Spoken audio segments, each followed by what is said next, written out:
We are live. NHL Trade Melt live, presented by Washed Media from the Lodge.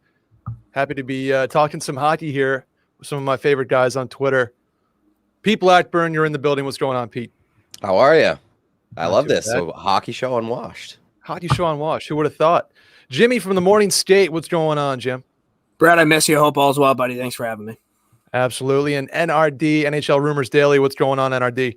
What's going on, fellas? Excited to be doing this. I know you said Pete last night was joining, and then you said you got the morning skate in here. I was pretty pumped. It's going to be a good show. Good show had by all. We had the couple monitor issues getting this thing going, so we're 5 minutes late. Apologies there, but we're on. Happy to be here. Guys, let's lead off. We have a trade, not a trade deadline, a trade freeze melting in 27, 25 minutes, 24 minutes. What are we expecting? Are we expecting any flurry of action? Yeah, I mean, like there's got to be based off of what happened last night or what didn't happen last night, which was no trades. Insane. I'm waiting for some explanations as to why certain picks were made, or perhaps some context as to why certain picks were made. There's definitely going to be some trades. I don't know how many and from who. So that'll be interesting to see. Jimmy, your boys over there in New York have already been doing some things. Howden's out. You got rumors Buchnevich is on the block. What are you expecting at 1 Eastern? It's kind of wild. Rick Carpinello came out yesterday and said that there might have been a deal that the Rangers are going to keep Colin Blackwell, and that Giordano actually might be on the way back, that Seattle was interested in Ryan Strome. Guess what happened? None of that happened. Colin Blackwell is on the Seattle Kraken. I have no idea what to think. It's going to be up in the air. They just came out. They're not bringing back Brendan Smith. I mean, I'm heartbroken over here, guys. It's a rough one for me. But I'm excited. We'll see. Jack Eichel, I think your boy might be coming to New York, the good New York. Who knows? But I'm excited. We'll see what happens. We'll get into plenty of Eichel talk here shortly. NRD, what are you expecting? Anything at 1 Eastern on the dot? I feel pretty safe in saying it's probably going to be a little bit more exciting than last night, right? Fellas, we agree. I think the big name, obviously, you just alluded to it, is Jack Eichel. Friedman was on with the Instigators up in Buffalo this morning talking about it. Buffalo has a decision to make. Teams want to see the medicals. Buffalo wants an offer in order for teams to see those medicals, and it's kind of this standoff. But a lot of picks in Friday's draft are in play here, whether it's with Anaheim, the Rangers, or Minnesota. So he's the name we're looking at. We'll talk about it in a little bit, but there's definitely going to be some fireworks. Jimmy, I don't know if you saw the latest. I don't know if it was Brooksy or who did it, but the Rangers, not only do they not have access to Eichel's medicals, they said they were thinking of getting into the top 10 with somebody else and then going after Jack. Did you see that yet? Yeah, I saw that. I saw that they might jump up into that top 10 where they could kind of go get Eichel. I don't know if we're going to see Eichel today. If I'm the Sabres, wouldn't you want to wait to the draft? Wouldn't you want to see, put a little bit of pressure on the teams to really kind of up their offers? I'm unsure. The neck thing kind of freaks me out, but I mean, he's young and it's 2021, so I feel like they'd probably be able to figure that out.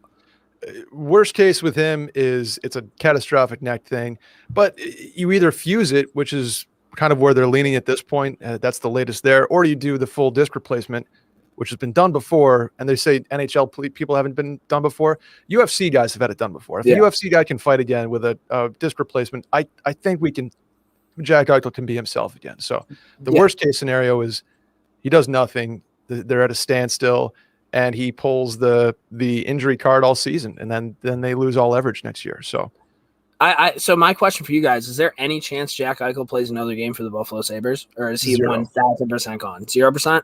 0%. I think it's very, very minimal. I agree with that. I mean, you got to be careful, but yeah, as close to zero as possible. Okay. Pete, your boys in Boston made a signing. Well, sure I shouldn't did. say made a signing. It seems imminent, right? Yeah, Taylor Hall. I love that deal. 4x6, which is great on the term, great on the money. He was really good in the limited sample that we saw with him in Boston. And I think that helps the David Krejci negotiations. And, I really like bringing back Taylor Hall, and it still gives them some flexibility to add beyond that, because they need more.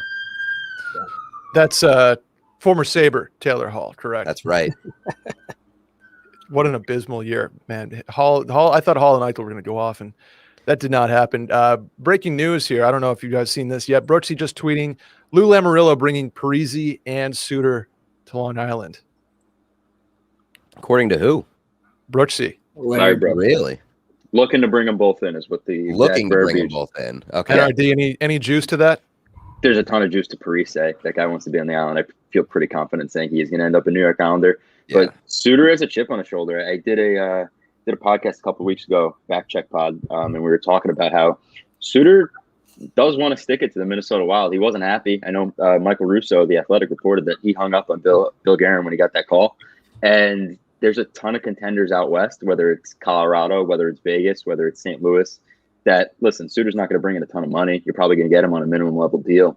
That maybe he could stay out there with his family and kick Minnesota around a little bit. I mean, the Islanders make sense. So does Boston, right? There's contenders on both sides of the league. But, like, I think that there's more in play for Ryan Suter than there is for Zach Parise with the connection with Lou Lamoriello, obviously.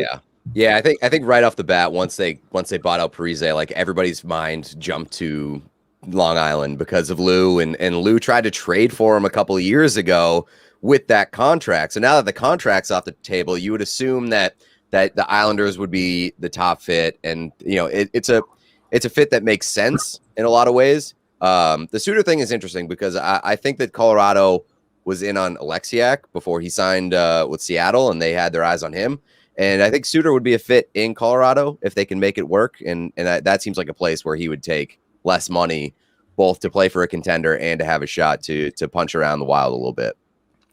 I kind of like Parise in Long Island just because, Jordan Eberle's gone and kind of opened up a spot for Oliver Wahlstrom.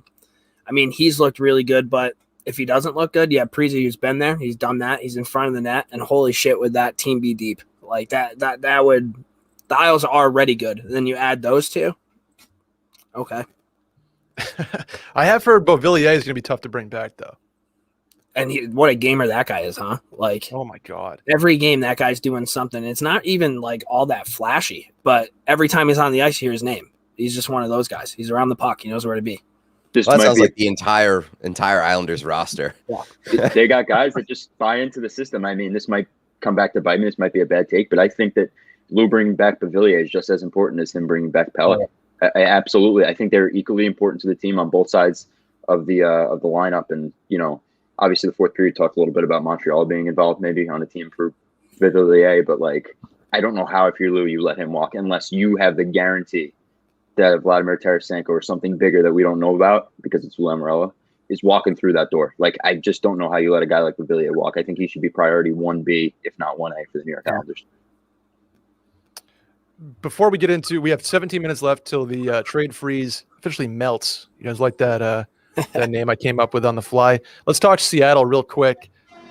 Surprisingly, a few guys on that team that are like, what are they thinking? Obviously, we have not heard about side deals. One that sounds like it is imminent is Tyler Pitlick is being flipped in the next 17 minutes here. What do you guys think of the roster they put together last night? I'll go first. I was stunned. Like, I mean, there were some areas where I was like, okay, this like Vince Dunn over Tarasenko, like not that shocking. A lot of the rumors were that they would take Tarasenko, and I thought that it would have been smart to take Tarasenko because you're not going to have a shot to trade for him. So if you can claim him and then try to trade for Vince Dunn, who's been on the block for a couple of years, that's a good way to give yourself a shot at both players. But like outside of that, like taking John Quenneville over like Calvin DeHaan, who you could flip and get more for, like it seemed like they passed up on guys that even if they didn't want, they could flip and stockpile assets, and instead they took like AHL guys that I've honestly never heard of, like that dude from Columbus, what's his name? Gavin, whatever. Like I'd never heard of that guy in my life. Alex True, I'm pretty sure that guy is not a real person. Like they made a bunch of these picks that were completely off the board. And I get that they're trying to stay minimally above the cap floor to give themselves some flexibility. And I get that you have to, not every pick's going to be swing for the fences. You're going to have to build out the roster. You're going to have to put guys in the AHL and things like that. But like, even if you take a guy and you flip him, like you're going to get, if you take Max Domi and then you flip him at the trade deadline, you're going to get more than Gavin, whatever his name is. So it just seems like they they punted on some guys that they could have turned into more than the guys that they picked. Yeah, Is that a playoff team? Yeah. Shoot for it. I mean, you guys can go first. I just really want to. I just want to say quick. I agree with what you said. It's a little surprising, and we'll talk about this in a little bit. But like, not having the context of what Ron Francis was cooking up in terms of side deals or anything like that, because we know there weren't any deals made that prevented Seattle from taking a specific player, right? It wasn't like they were getting a guy like Carson Twernsky from Philly to stay away from a Robert Haig or anything like that. Like, there were no those types of side deals, but they do have some deals coming in a little bit, including the Tyler Pitlick one that just kind of broke through. But like, it's just a disappointing roster if they can't get those guys like Jaden Swartz, who they came very close with up to the wire before the moratorium hit, or a Gabriel Landeskog, whose price might be too high for pretty much everybody right now. His asking price is going to have to come down for like 30 teams around the league. But like, it's a disappointing roster from a standpoint of there's still a ton of legwork for Ron Francis to do in order to make this team competitive. And maybe I'm biased against them, but like, I call it like I see it. That's what I'm getting out of Seattle. No, and in LA, sorry, in LA, like LA's lists kind of stunk to begin with, but like Kale Clague was there, who has like a young defenseman who has upside and has shown flashes of like offensive skill and could become a pretty decent player at some point. And they take Curtis McDermott, who was like one of the worst defensemen in the league last year. So like, there's the price is there would deter you from McDermott to begin with. But then you go with a guy who's like proven to be bad last year against a guy who has significant upside. So some of these choices just didn't make any sense at all for me. Yeah, I think if you kind of take a step back, I think we all kind of want like these big names, flashy type shit, like, oh, we got a big trade, whatever. But you look at their goalie tandem, that's definitely not the worst goalie tandem in the league. I would probably rate them in one of the top, not top echelons, but definitely not in the bottom echelon. You look at your top six defensemen, same thing. I just kind of had to put away like my NHL 2021 GM cap and like Max Domi, Vladimir Tarasenko, and Jake Voracek and send them on the first line every single time. I was hoping we get fireworks like that. Unfortunately, didn't happen. And guys like Carey Price, like everybody was talking Carey Price maybe going to Seattle. Genius move by Bergman. Be like, oh yeah, take Carey Price, and the next day be like, oh, he's actually really hurt though. Like you might want to stay away from him. I love that. But yeah, it's a weird thing. They have Eberle, who's like halfway decent, right? He's a top six forward. Other than Eberle, Brandon Tanev, like, I don't think he's top six, but that guy's a truck. Yanni Gourde, love him. I had no idea he was either 20 or 29 years old. I thought he was a little bit younger than that, but he's making 5.1. I think we can all agree, like, they were just trying to save money. They're probably going to get some bad contracts for some picks and just kind of go that way, which is exactly kind of the opposite in terms of what Vegas did, because they were more prospects and like Shea Theodore and like all these different things. But I don't know. I'm excited to see what happens at 12 minutes from now to really get it going.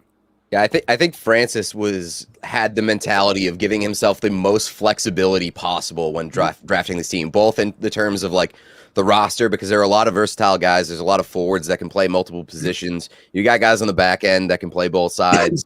And then obviously the money thing, like he took a lot of contracts that are 1 or 2 year deals. I think there's only 5 skaters signed beyond the year after next year. So for 2 or more years. And so like they're at the floor from the expansion floor. They've got like upwards of $30 million to work with in free agency and on the trade market. And they've got no long-term picture being locked into guys. So there's a lot of flexibility there. So it seems like Francis didn't necessarily view the expansion draft as where he wanted to build the foundation for his team. He got some pieces, but he was more concerned with being able to move after that. Absolutely. And even like next trade deadline, you look at you have pieces here. You have Yarncrow, who could be a huge pickup. You have Blackwell, Tanev could be there. Who's the guy from Colorado? I love him. Donskoy. You have guys that you can move come trade deadline and get pretty high return on that for a guy you might not see as a part of your foundation, as Pete said. Just to play devil's advocate really quick, and then we could move on from this, but kind of relaying Pete's point back to him, right? Like, isn't taking a flyer on a guy like Max Domi, though, and then flipping him at the deadline if he doesn't work out, also giving you flexibility? I know you don't have it today, but you're going to have flexibility in 6 months. And would that have been worth it for Ron Francis to take that opportunity?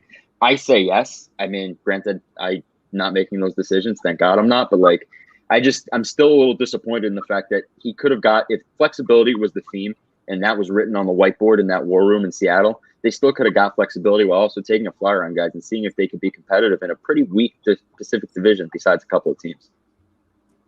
Yeah, and one guy that I feel like nobody's really talking about is Oscar Klefbom, who is exposed by Edmonton, and like there's concern that he's not going to play this year, and he might not play this year, but like you can still stash him on long-term IR. He won't count against the cap.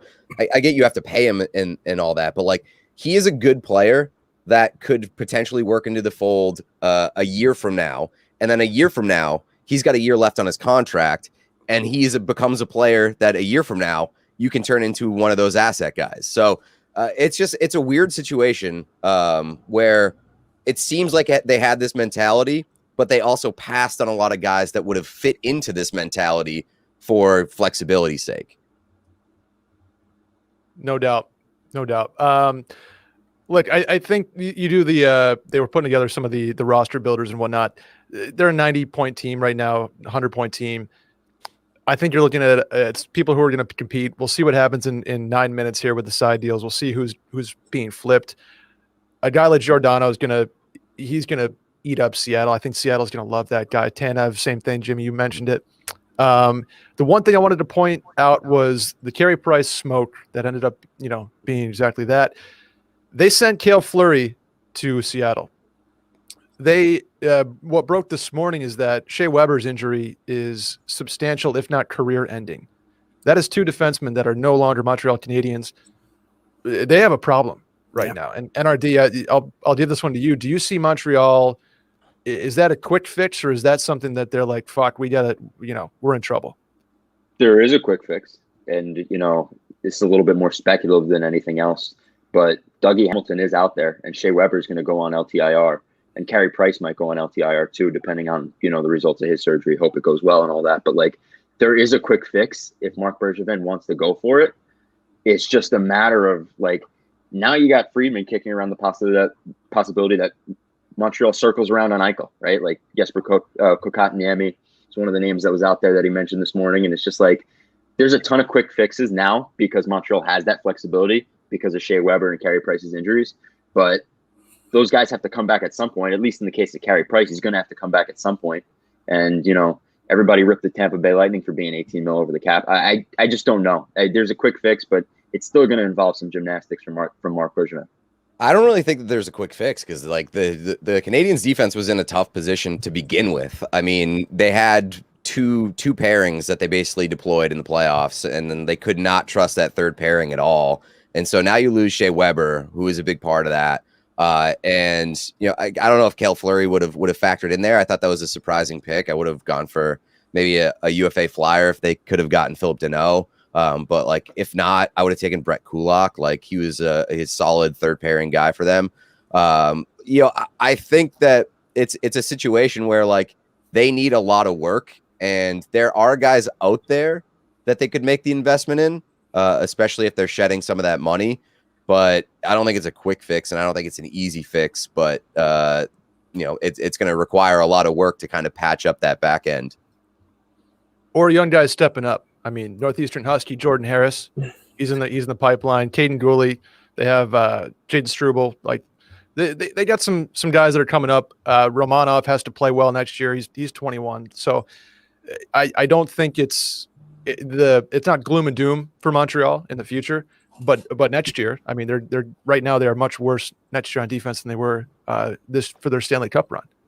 I mean, we've kind of seen this before too with Winnipeg, right? When they traded Jacob Trouba over to the Rangers and you sent Neil Pionk, you didn't know Pionk was going to be the Pionk that he was, and then Dustin Byfuglien was like, "Hey guys, I'm kind of full of playing hockey anymore. I don't really want to do that." Now, kind of look at Winnipeg, dude. Like they don't have brand names, but they had guys that came up through their system that bought into what was going on there. Who says that Montreal can't do it? I know they didn't trust Romanov in his first year or whatever, but he's going to have a whole nother year under his belt next year.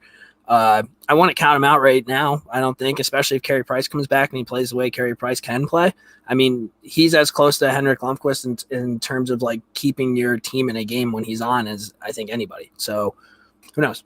But how much can you rely on Lundqvist or on Price? Because I mean, for the most part, for like the past 3 years, he's not been good. Yeah, I know recency bias says that like he can get back to the MVP level because he was really good in the playoffs or at least for like the first 3 rounds of the playoffs. But that was a month and a half out of the past 4 years. Consistency wise, 100%. But at the same time, he's shown that he can. So who knows? Oh, I'll tell you what. Speaking of prospects up there, they got another kid, Keith Primo's kid, who another Northeastern Husky, by the way. They're all right. I'll take the flyer on Montreal in 3 or 4 years, and Bergevin that's his doing. Before we got 5 minutes, boys. 5 minutes till something happens here. Let's talk Oilers real quick, leading into the trade deadline. Put up Hyman for 7 years, 5.7 per. That dude is going to put up 95 points playing with McDavid. If he can stay healthy, that's the big question. Like the term on that deal is very questionable because he's dealt with injuries, he's got knee issues. I think like Zach Hyman is a good dude, and I think everybody is rooting for Zach Hyman. I think that's a bad deal. What wasn't it like? Toronto was going to give him 8 years, and he's like, "No, I'd rather go to Edmonton." Did that just come out? Did I just see that not that long ago? It was a low low term, annual, right? Yeah, no, it was 8 years, but I think it was a lower number than he wanted. Okay. I think it was like 8 by like 4 something, like in the mid to high 4s. And obviously Edmonton's giving him a lot more than that. I forgot who just said it. If I could find the tweet, I'll go back and give him obviously the props for it. Somebody in Toronto media said basically what it came down to for Zach Hyman was if Toronto wasn't giving him the money he was looking for, it was going out and getting the biggest contract from probably the best fit. And obviously Edmonton's a great fit playing on the wing with Connor McDavid. Who wouldn't want to do that? So it makes sense.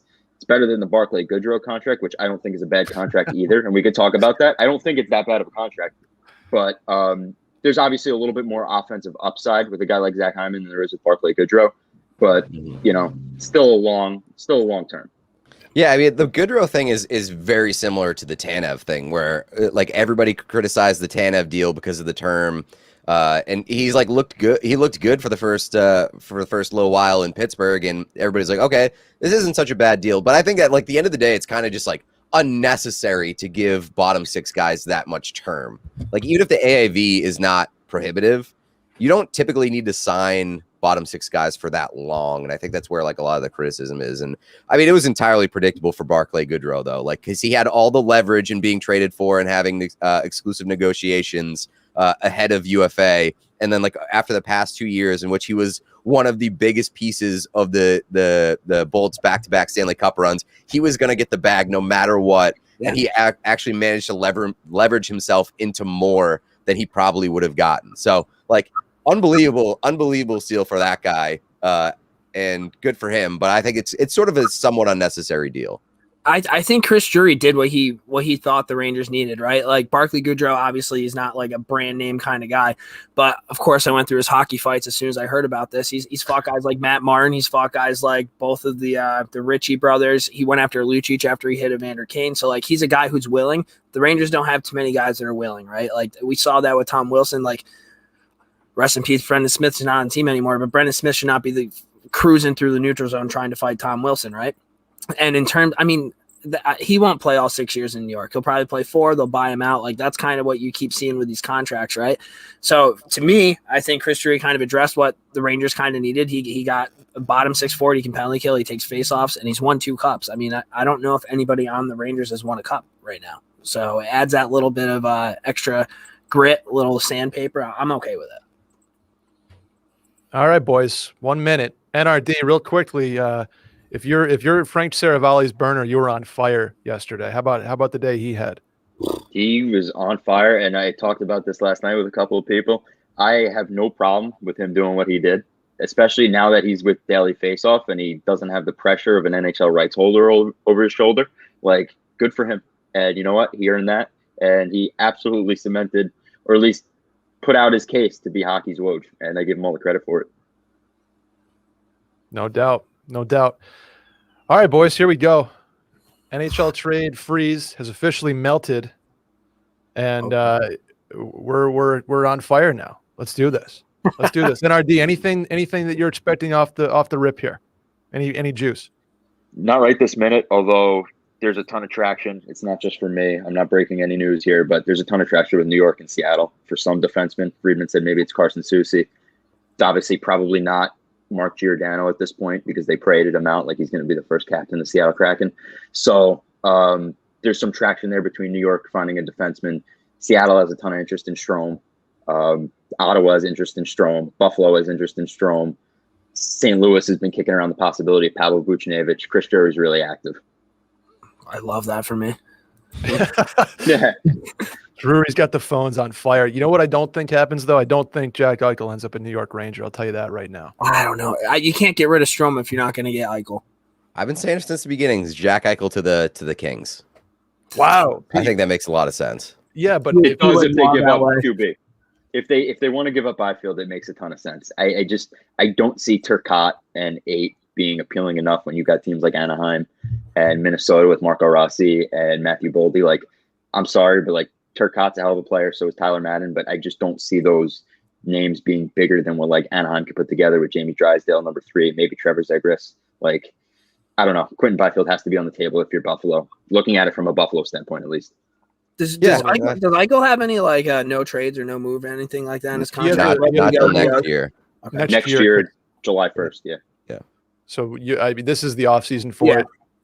You could. I mean, I hesitate to say you'd be a deadline guy because he's just no. You want to maximize the return if you think that you're going to trade him. So to do it now is the move, especially knowing what could happen in Buffalo in the first half of next year. Like you could see that value go down. So I think you got to do it now. Like if you don't do it now, you put the ball in his court and you allow him to squeeze you next year.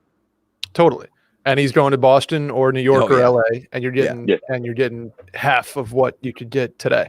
And you got to do it today or tomorrow because you need another top 10 pick. That's why I think Sam Reinhart may be the first domino to fall, if not Risto, because you go Reinhart to the Kings for 8 and a Turcotte or 8 and a Turcotte and Athanasiou's RFA rights.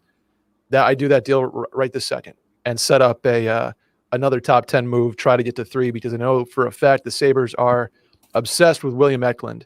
And at this point, Eklund's got so much juice on him that I don't think he makes it by 3, no matter who's picking there. So I concur with that one. I put out a tweet on that a couple of weeks ago. Yeah, Eklund's the guy. And that's why like the one team, right, on Tuesday, I did the Instigators up in Buffalo. And the one team we talked about maybe circling back in on Jack Eichel and being appealing enough to the Buffalo Sabres is Anaheim at 3 because they love William Eklund. And if they decide to go with Owen Power at number 1, you're damn certain that they want to get back into that top 5 to have a shot at William Eklund. Absolutely. Jimmy, do you have any the Rangers pick 15 or 16 right now? 15, I'm pretty sure. Are you coming away tomorrow night with that pick, you think? I'll be so pissed off if they pick at 15, dude. Like after Davidson leaving and Gorton leaving and them saying, "Hey, we need to win now." Like the 15th overall pick's not going to help you win now. So like, I don't know. After what I've been told, you can't do it. And then Pete, what are you just sitting on your hands tomorrow doing anything as a Bruin? Oh no. The draft is meaningless for the Bruins, I think. And like even if they were picking like 8, I'd be like, oh, the draft is meaningless because they have like a pretty sketchy track record of drafting correctly. So, and this isn't the strongest draft anyway in terms of being able to provide immediate value. So like unless you're picking 1 and 2, you're probably not looking at an immediate contribution. Pete, do you think DeBrusque comes back? I know there was a lot of hate towards him throughout the playoff run and all that stuff.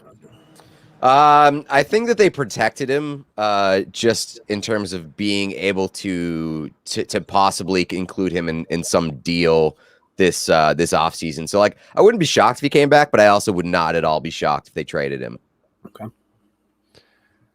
Want to just take a real quick second. Trade freeze is officially over. It's melted. We got Jimmy from the Morningscape, Pete Blackburn of Bally Sports, and NRD of NRD. The best 3 in the business. Thank you guys again for coming on. Expect anything out of Vancouver. Jim Benning needs a W, or else his head's on a stake. I know they like Reinhart. I know they like Risto. Any other smoke out of Vancouver?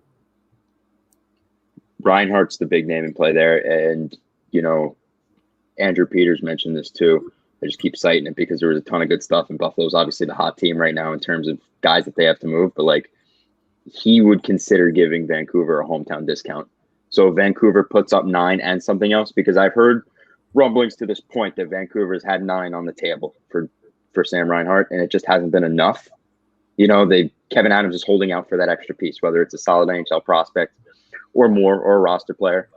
But if they do go through with giving 9 and something, that I think is the deal that gets made with Sam Reinhart, only because he wants to be in Vancouver, and Vancouver is comfortable with the fact that he might give him a discount. They could lock him up to a pretty long-term extension immediately. I did see too that Nate Schmidt could possibly be headed to Boston. Like, the Bruins have interest in Nate Schmidt, which could be very interesting. I think that would fit.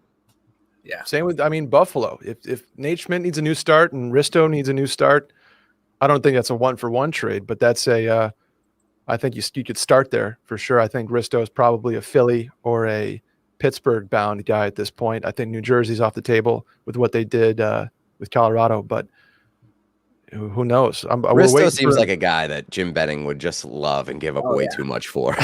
Yeah, it just seems like I saw like the asking price for Risto was a first and a prospect, and I was like, oh man, Jim Benning is probably all over that for some reason. He's convinced that Risto is a different time zone away from being an all-star defenseman. That's for sure. Yeah, I saw Benning was like, oh, we need to add size in the blue line. And I was like, oh God, oh no, this is gonna be so bad for Vancouver. I feel so bad. They're just gonna find a way to clone Tyler Myers 5 times. Another former Buffalo Sabre there. What I'll tell you what, the Sabres tree throughout the league. They have a couple cups at this point. Who knows? Nothing yet, boys, on the timeline. No Pitlick breaking yet. No nothing. Tell you yet. what, with Vancouver, really quick. I know, obviously, to avoid tampering accusations and all that, but I think there's a good shot that if Vancouver's looking to bolster their depth on the blue line, Luke Schenn ends up there.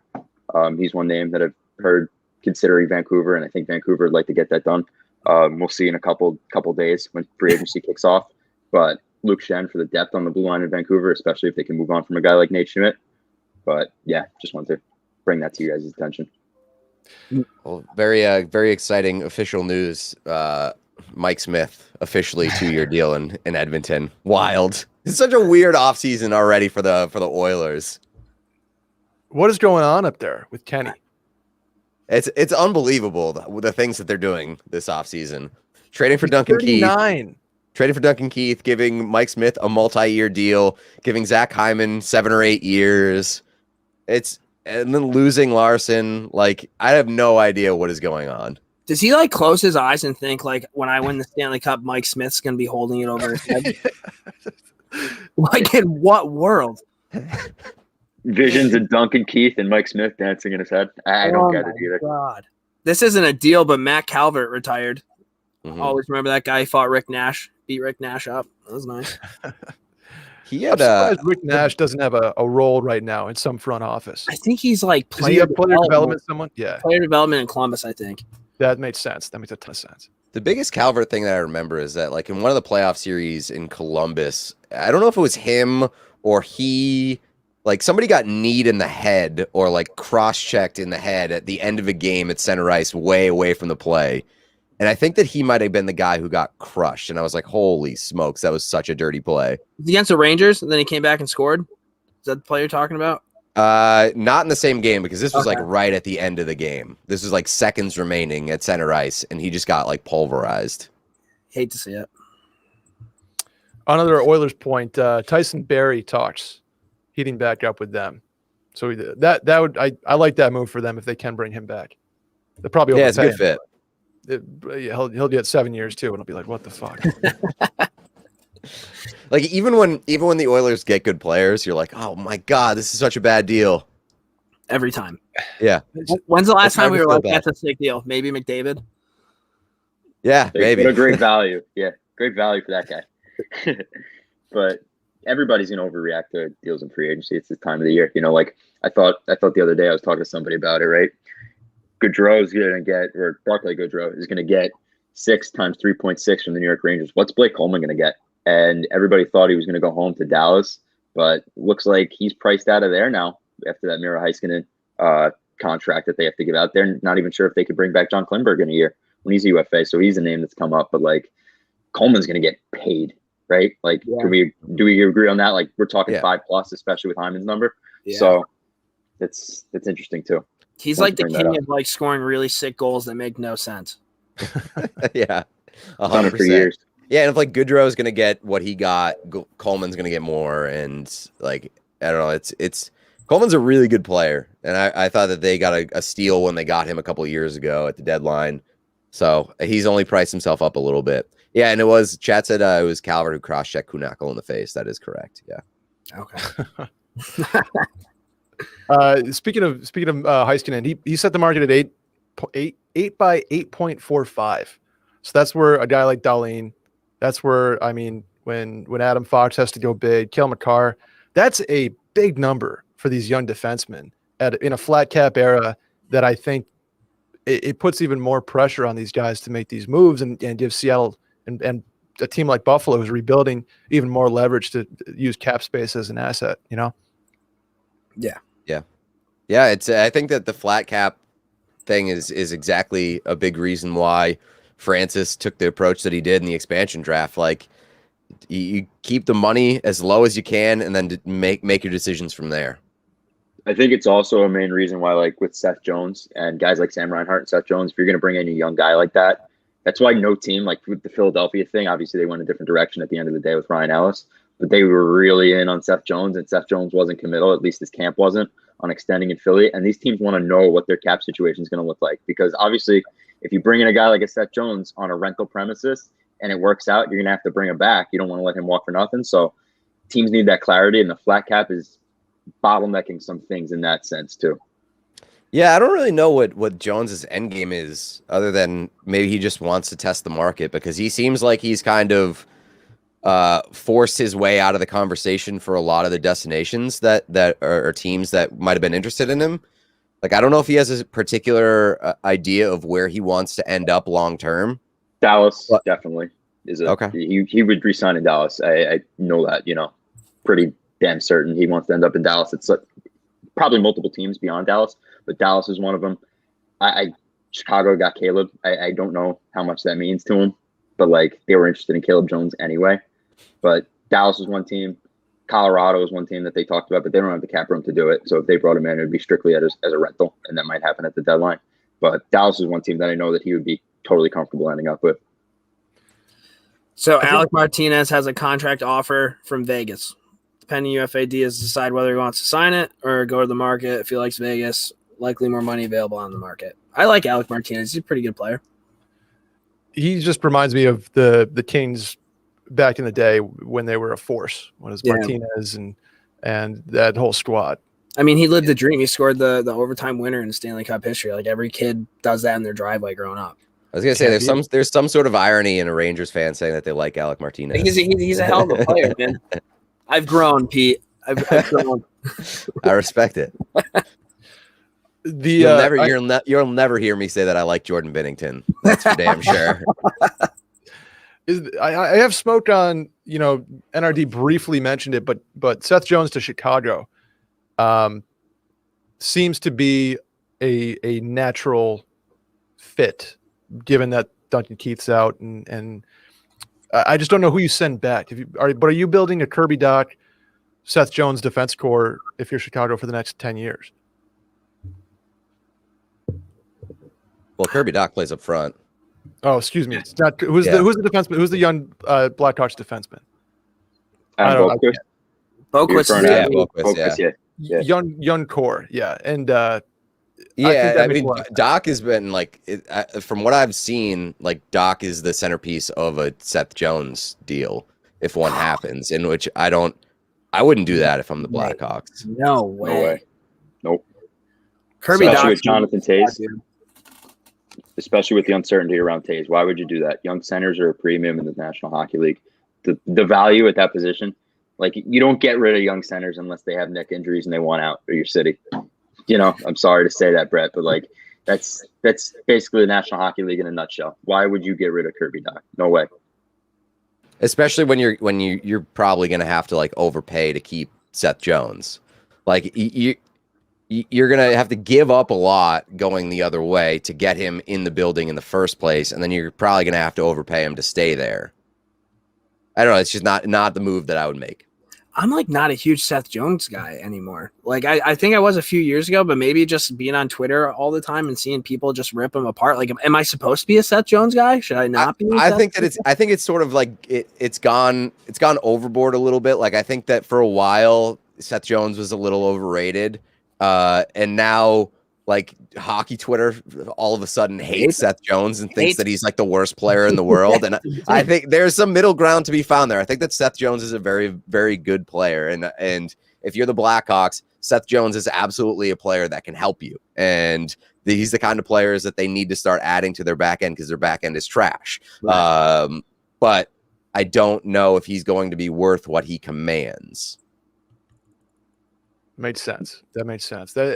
Regardless, I think the Blackhawks have some bigger issues to figure out before they worry too much about their hockey team. You're not wrong. Some info coming in on that Pitlick trade. Tyler Pitlick to the Calgary Flames, draft pick going the other way. Very exciting. So that is the extent of that. Yeah, thank you, producer Adam on the sticks here, putting the breaking tab up for that gigantic Tyler Pitlick news. The trade freeze has been scorched. Here's a name, really quick, if you want to talk about it. Actually, two names out of Arizona: Connor Garland and Christian Dvorak. What do they do there? Because Dvorak's a great young centerman, and there's a ton of teams in on Reinhart and Eichel, and eventually something's got to give, right? Somebody's got to circle the wagons over to Arizona and see what's up with Christian Dvorak. So, we could talk about that one. Yeah, no, go for it. Shoot. Arizona is a really interesting case because I feel like they could just absolutely sell pretty much everybody. They've got basically a new general manager. I know that he's been there for about a year, but like he's starting to kind of spin the wheels a little bit. They brought in a coach who is a first year coach in the NHL, and like a big reason why they brought him in is because of also like player and personnel decisions, because he ran a juniors team, and they really liked what he was able to do in terms of scouting and identifying young talent and working with young players. And, they said that he's going to have a say in personnel decisions. So it seems like there's going to be a lot of turnover, and they've already said that like basically everybody is on the table. A guy like Connor Garland, I think, could garner a lot of interest. And so they've got some pieces. Oliver Ekman-Larsson has been heavily discussed on the trade market. I know last year he said he only wanted to go to Boston and Vancouver. I wonder now if he kind of opens that up a little bit with sort of the position that the team's in. So a lot of interesting pieces that could be shipped out of Arizona.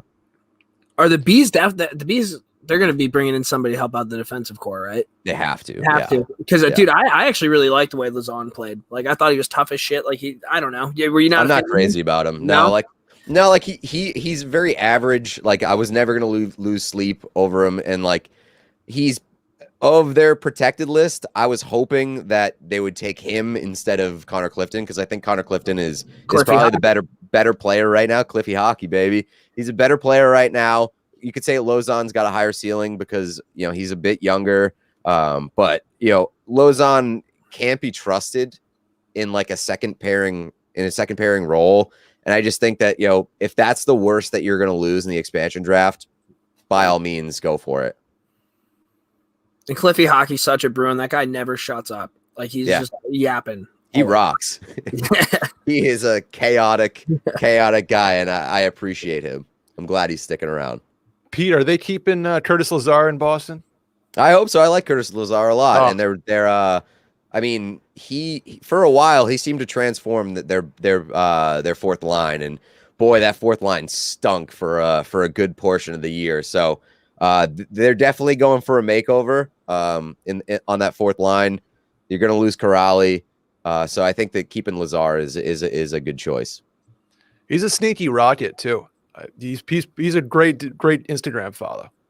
Okay, very cool. I thought you meant he was like a fast skater. I'm like, yeah, he buzzes, dude. And you're like, no, you look sick. No, just a hot dude. Just a hot dude. We got signing that just happened. Michael Rasmussen with the Red Wings, 3 years, $1.46 million cap hit. That's all that's happening after the trade melt at this point. Is we're getting some stuff coming in. This is insanely boring. What is going on? The phones are backed up. I hope the phones are backed up at Central Registry. I don't know. Seattle's 3 hours behind. Did they wake up yet? I don't know. I wish there was more to discuss right now. But there is some stuff going on around the National League. That there's this thing that's bottling over. It's going to come to a head soon, right? Like Vladimir Tarasenko requested a trade from the St. Louis Blues.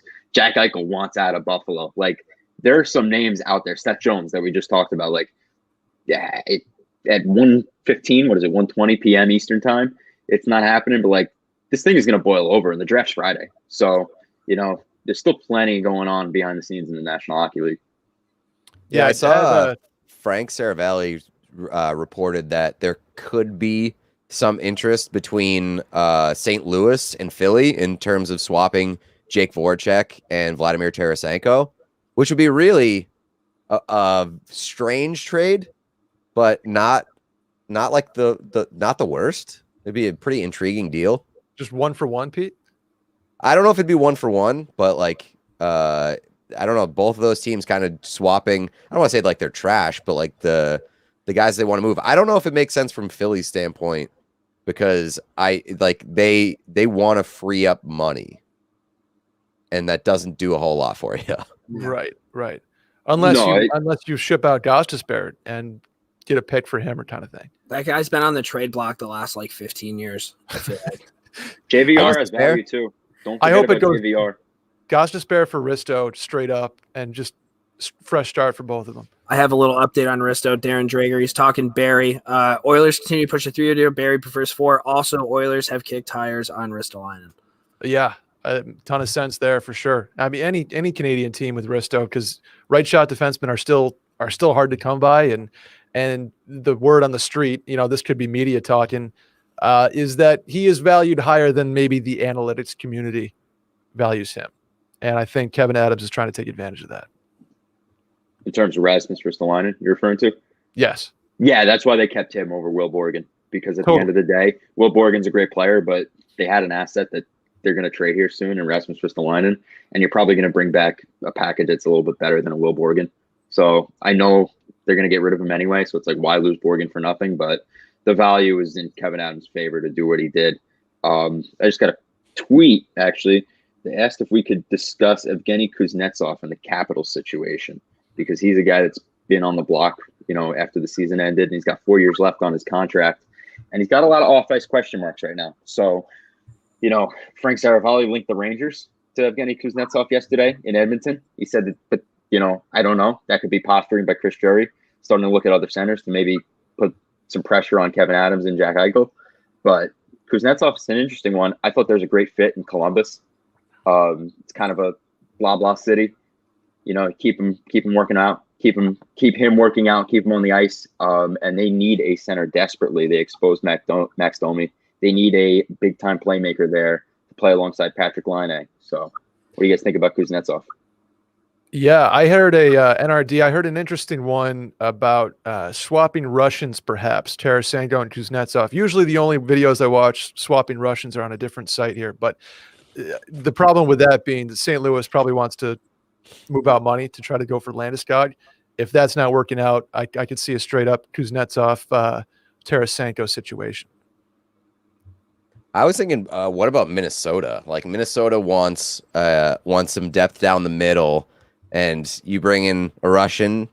Kaprizov might be a fan of that. Might help the negotiations there potentially. I know it's a big money take on, especially with what Minnesota is going to have to deal with in the coming years. But I don't know. I feel like that could be a possible fit, especially if they miss on Eichel, right? If Eichel goes to Anaheim or something like that, and Minnesota's like, "Fuck, that was our plan.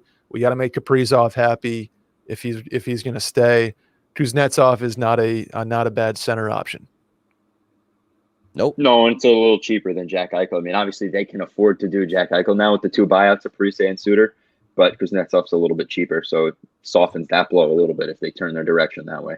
Minnesota's got to do whatever they possibly can to keep Kaprizov. That guy can't just come here for 1 year and leave. Like, Minnesota's fun, and then they're right back to being Minnesota that everybody like knows to kind of just not watch on TV. You got to get that guy back. My question with Eichel in Minnesota, and like I thought that helped them. The buying up Parise and Suter would help them make a run at Eichel, and maybe it does. But like you're also, if you bring in Eichel and you are looking 3 years, 4 years down the line, you're going to have $25 million essentially tied up in one player. Don't mean to cut you guys off, but we got one. We got one. Who would we get? John Gambadoro, an Arizona reporter, says Coyotes on the verge of acquiring Flyers defenseman Shane Gostisbehere. Oh, So there's Arizona flexing that cap space.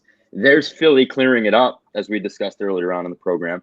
Yeah. So that's an interesting one. 6 years, $27 million left. 2 years left on his 6 year, $27 million contract. He signed in 2017 with Philadelphia. So Gostisbehere to Arizona. We're waiting the return on that. I have some Philly guys I'll shoot a text, but they don't get back to me quick. Nobody, I have guys that get back to me over the course of a day or two, not in the moment necessarily. But yeah, that's an interesting one because it clears out Philly's flat. What? Detroit.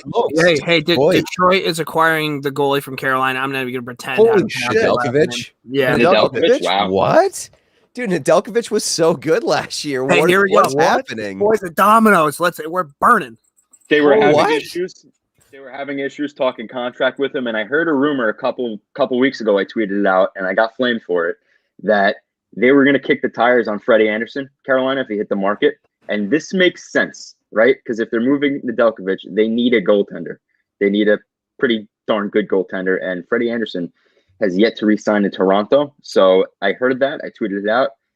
Took a lot of flack for it, but it might be some truth to that now, looking at that deal. Hey, good for Detroit, too, right? yeah. Who is Detroit? I What mean, is Detroit's battery right Stevie now? Y, baby. Stevie Stevie Y always has a plan. That is, I would follow that guy into like the depths of hell because he always has a plan. I do think it's very funny that he left Tampa, and as soon as he left Tampa, they win 2 Stanley Cups. Yeah. But like that guy always has a plan, and if you are trading with Stevie Y, you know it's a bad idea because you're getting boned. Third So and Jonathan Bernier for Nedeljkovic. He's a free agent. Yeah. So I guess they get him for a week and try to sign him, right? That is an unbelievable deal. Like Bernier that is just stunning. They must know that they had absolutely no chance to get him, and they would rather at least get a backup and a pick. That's But the like, only explanation. why would you have no chance to get him? Like, I know that the like, there's been a lot of talk about Tom Dundon being cheap and not wanting to pay his guys. Yep. And like that is a red flag. Like, there's absolutely no reason why Nedeljkovic should not be paid and be the guy in net for them. Unless his ask was insane. But if Stevie Y is acquiring him, I doubt that's the case. No. And like you just said, if any Carolina fans had questions about Tom Dundon's ability to open up his pockets, this just put a lot more questions into the fold. Because how do you not sign a guy that finished third in Calder voting, especially after like what Carolina's gone through in net over the past like few years, where they've seemingly had put together a really strong team to push for in the playoffs, and like they've gotten some decent play from like Peter Mrazek, but like they've always been looking for the guy in net, and it seemed like they had him this year, and they were going to be able to kind of move forward with Nedeljkovic as the guy and the steadiness between the pipes. And now, like, you're back to square one. What are we doing? Even the return. I mean, what are we got a third and a Bernier. Well, they don't go forward with Bernier being the number one goal. No. So they have to have like, something. Like, you're just getting a third round pick for a guy that was in the Calder That's discussion. Crazy. What do they have? So they don't have a goalie right now besides Bernier, who is also a free agent. What's the deal with Mrazek and Reimer? Are those guys both free agents? They're both Still, UFAs. well? They're both UFAs. Okay, so yeah, it opens up the door to plenty of options for Carolina. And like, if you don't want to pay Nedeljkovic, and like you're gonna go and try to acquire, I don't know, like if they're gonna try to acquire via trade or like via free agency, but like if you're gonna try to acquire via free agency, like you're probably gonna overpay for a guy. Like unless they go for like Yaroslav Halak. Yeah. Also, if you're a team, I mean, fuck, if you're a team like Buffalo and somebody's saying I have Sabres bias, obviously, if you're a team like Buffalo, how are you not calling How do you know? Carolina? Yeah. Brad, I was thinking the same fucking Allmark thing. doesn't want to be there. Like, Yeah. oh my God. Sorry, I'm shocked by that trade. You're fine. The only thing I could say about the Buffalo thing is I was told that there might be a goaltender component with the Rangers in Minnesota with Kaapo Kähkönen and Alexander Georgiev to that Eichel deal.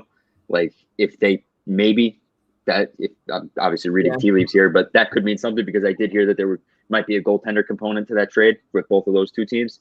So if they don't, maybe they did kick the tires on Nedeljkovic, but if they didn't go through with it at that price, that tells me that maybe, just maybe, it is looking like New York and Mini because they're going to acquire their goalie that way. But once again, we're along for the ride like everybody else right now. So I'm interested to see what the Coyotes get back for, or what the Coyotes gave up for Gostisbehere, because like he could have been had for free this past year. Literally, yeah. I don't know. That's I love there we go. We're getting trades now. I feel like it's going to start kind of waterfalling here. So Saravelli just tweeted that the ask for Nedeljkovic with the Canes was in the $3.5 million range. Like, that's what he asked for? Yes. What are we talking about here? Oh my God. There has to be something huge going on with Carolina and a goalie. Because how do you not give that? What? Like, that is insane. Tell Dundon to build another hotel. Like, what are we doing? The only thing I could say again is maybe Freddie Anderson. And I know Nick Alberga with SiriusXM, he's noted the troll trade rumors every once in a while, but he just pondered the possibility too. He said, what about Freddie Anderson in Carolina? And I heard it a while back, and I now it's starting to make sense, and I keep going back to it. $3.5 million to pay your young goaltender who just finished in the Calder race and like performed well for you all year long. What are we talking about? And is Freddie Anderson really that much of an upgrade over him? No, especially like what is Freddie Anderson making right now? I bet it's more than $3.5 million. Definitely more than 3.5. Yeah. I don't know what his contract looks like, but I bet it's not $3.5 million. So he's a UFA. Well, he's a UFA, but he was just making $5 million. How old is he? He was just making 5 31. on the dot. 5 on the dot. Freddie Anderson, he got one of those 5x5 goalie deals. And like he's going to get something in that range. Again. Little news here. Voracek has officially asked for a trade out of Philly. Well, yeah. He didn't need to. They were trying to trade him for a little while. Is that like, him? That's him saying, I'm not breaking up with you. You're breaking up with me. Yeah, right. Yeah. I love that. You can't fire me. I quit. Yeah. Man, I don't hate the Gostisbehere to Arizona thing. I think he needed a new start. Jimmy, you've seen him play at the Mesa Arena like I have. Good dude. I really wish him the best. He's a great guy, and I'm hoping he gets a good fresh start in Arizona there. Yeah, I mean, I feel like he's needed a fresh start the last couple of years. Like he's been kind of the Flyers whipping boy, I think, for a while. But when he first came on the scene, do you remember how everybody was so pumped? Everybody had like Ghost T-shirts out, and they're like, "This kid's sick."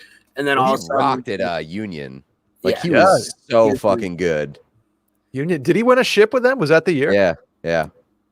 His senior year, I believe. Yeah. He must have been playing with Jeff Taylor a little bit. Fighting Jeff Taylor's, dude. He's still kicking around in Scranton or something like that. Last I heard, he was on the Wolf Pack. He actually just got married. Shout out to him. Did he? Great. Good dude. Proud of Clifton Park.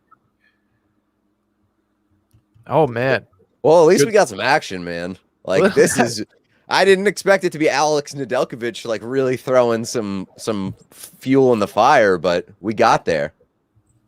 Nedeljkovic. Yeah.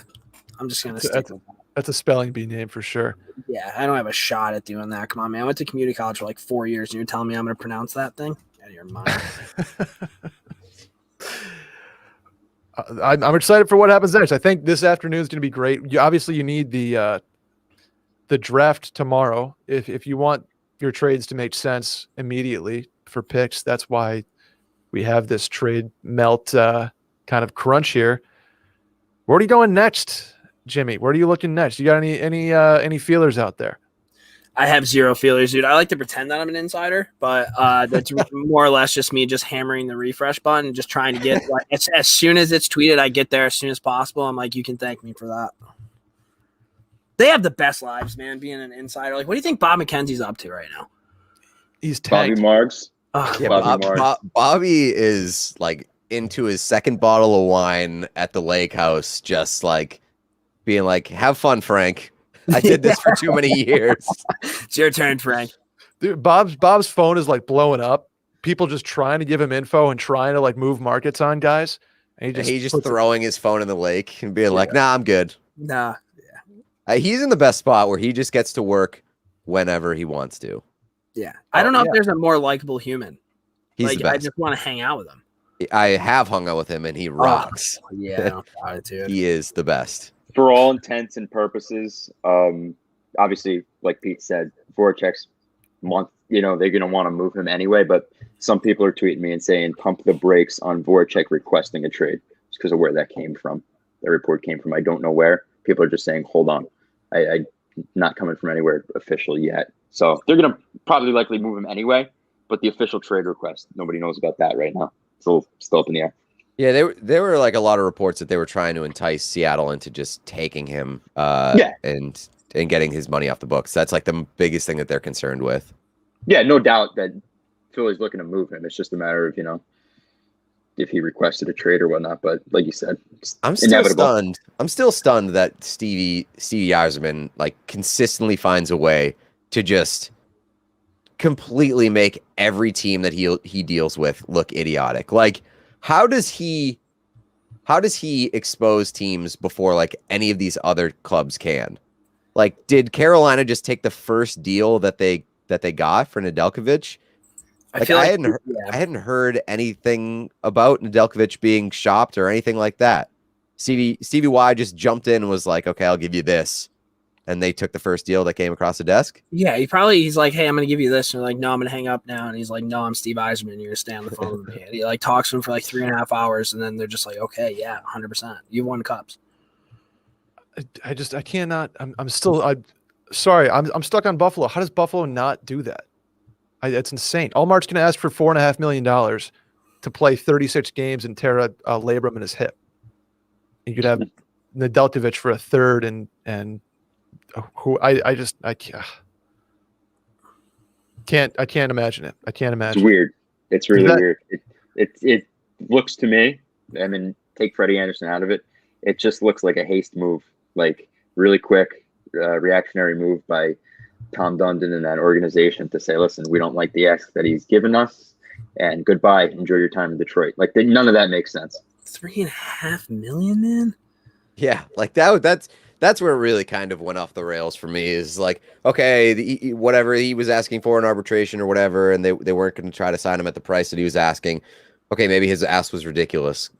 $3.5 million for what Nedeljkovic gave you last year is absolutely reasonable. Yeah, but is that the more so now, just to kind of talk this out, you guys think that's a fair ask, or maybe Nedeljkovic selling himself short a little bit? Because what does this mean now for Shesterkin and Sorokin, the other two goalies in that division who have contracts coming up soon? Like, are we expecting around that 3.5 number now because that leaked out that that's Nedeljkovic's ask, or is that a little low? Like, how do we feel about that number? I don't know. Like, I think it's fair. Like, it's definitely not unfair. So that's that's where like my brain is in a pretzel, because like the fact that Carolina wasn't willing to pay that and thought that it was like too steep of an ask. I can't wrap my head around that. I'd give Shesterkin $3.5 million all day for however long you wanted. 15 years, the Rick DiPietro deal. Oh my God. Makes sense. No. I guess if you're Sorokin and Shesterkin, you're not sending Nedeljkovic a bottle of wine anytime soon, are you? You're like, what the fuck, man? No. A lot of these comments are saying Canes didn't want to go to arbitration with him, and that they tried to sign him, couldn't get it done. Hey, we got the return on Gostisbehere. 2022 second and a 7th this year. When you could have had him for free. They it's gave him a crazy. second round pick. Yeah. Wow. That's crazy. I mean, chances are it's a high second round pick, right? But And they got 15 of them for taking on Andrew Ladd. So I always liked him, And man. I was I always guess- a Ladd guy. Andrew Ladd was sick. He was a warrior. Things change too, like once you get personnel. Like obviously, again, the coach came in, Chirigny, and so now like maybe the mindset shifts, and you've got a like sort of a roster building strategy that you didn't have 6 months ago, when you could have gotten Gossesbeer for free. But again, a second round pick when you could have had him a while back seems like kind of just like a misplaying your hand. But he's still a good player. Like he's like a decent second line or second pairing defenseman who has some areas of his game that he needs to clean up. But like, if you're paying for a second round pick for that, it's not like the end of the world. no, it's not bad for Arizona, but really the winner in this deal is Philly, who now Yeah. has so many balls up in the air, whether it's Sam Reinhart, Rasmus Ristolainen, Vladimir Tarasenko. And obviously Voracek was a guy that you would only get a contract in return for him, so you weren't clearing any money there, like we said. But now it's Gossesbeer off the books, and it looks like that full contract is off the books. They have space to do something interesting, whether it's a package of Reinhart and Ristolainen or, Vladimir Tarasenko. But if St. Louis, for whatever reason, doesn't want Jacob Voracek and some other assets go for Tarasenko, like Philly's got the flexibility now. Also, So how that's something. stupid does Seattle look? You could have taken Gossesbeer and just got yourself a second round pick. I guess they value Carson Torensky more than a second. Like, I don't get it. Like, what are we talking about?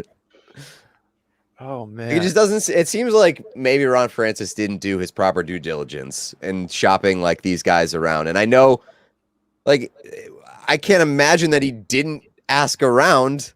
Like he said that he was talking with players and trying to set up deals, but like, you just got Philly flipping Gossesbeer for a second round pick. Why couldn't you have done that? great question, Pete. I have no fucking clue. Oh Wish I my could tell you. gosh. They should have taken every big money player and got second round picks for all of them. They would have ran the second round this year, but you know what? They probably would have got more value out of that than some of the guys they took. NRD, you have anything on Buchnevich? Yeah, I mentioned really quickly a couple minutes ago when we were talking about it, I slipped it in there. St. Louis is one of the teams showing a ton of interest in him. Outside of that, I don't have any concrete names, but you could speculate the fit, right? Like Nashville doesn't really have the cap to do it, but like there were some rumblings, not from me, but some other people that maybe Nashville was one of the teams that was looking into it. He makes a ton of sense in an Eichel deal just because a contract does have to go the other way. So maybe they hold him for that. There's miscommunication on the Philly thing. Philly's giving Arizona a second round pick to take Gossesbeer's contract. Okay. Yeah. That changes a lot. That makes a lot more sense. Yeah. Yeah. Yep. Any miscommunication on the Canes Detroit deal, or is that still the same? Yeah. Oh No, that's wow. still the same. So here's another little wrinkle here. Let's go. Nedeljkovic has signed in Detroit for less than 3.5. He signed a 2-year deal for $3 million AAV. Ooh. That's just crazy. $3 million. Oh my God. Sorokin, Shesterkin. I'm sorry, boys. Holy cow. Not ideal for them. Cancel the second month of the Hamptons house. Locked in. Things are just starting to heat up, though. This is interesting now because I'm telling you, I'll say it again. They had a ton of irons on the fire. They have an opportunity to do a lot of things now that they cleared that cap. So I'm watching them. We got Tarasenko stuff. Oh boy.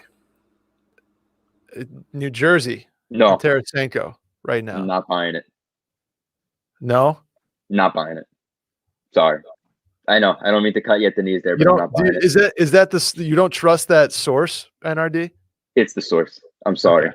I got you. I don't know them personally, but it's the source. And I'm not buying it. I mean, we know New Jersey were one of the teams through Rutherford of The Athletic, New Jersey was one of the teams that asked St. Louis what their thoughts were, and they were interested in taking the full cap hit maybe a couple days ago, right before the trade freeze.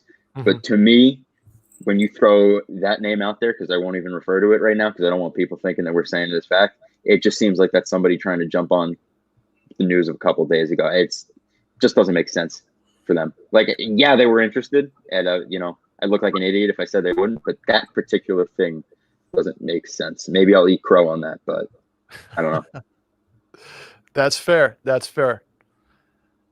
I'm losing my mind with this Nedeljkovic saga. Holy shit. Like, this is unbelievable. Pete's like, do I even like Swayman that much? It's like, I just hold on a second. Nah, man, pay Swayman whatever he wants. That guy rules. But it's just Maine Black Bear. no. I mean, that's crazy. That's this whole thing, the way that it worked out. Like, I'm not sure Carolina's front office could look worse here. No, it screams Dundon. I mean, what's else track history here? I mean, usually they build a. Yeah, there shouldn't even have been a question whether or not Brindamore was going back, and that was a question because of like financial type stuff and like bringing.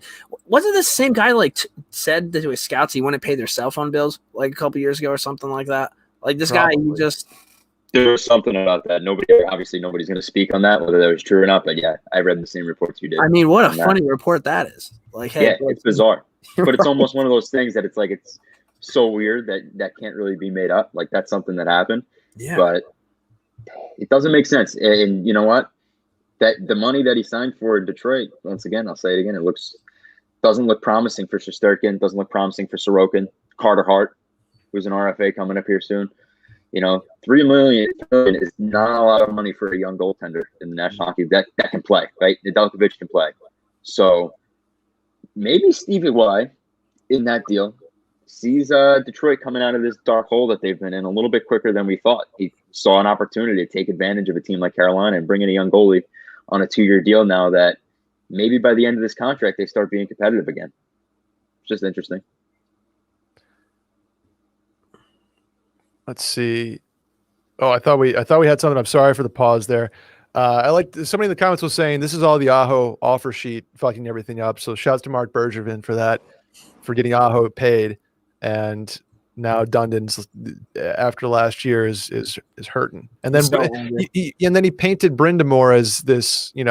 He came in way under market too. Yeah, and you paint him as like the hometown guy, hometown discount.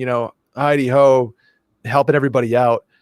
But is this just an ultimate scumbag that might out scumbag Terry Pegula?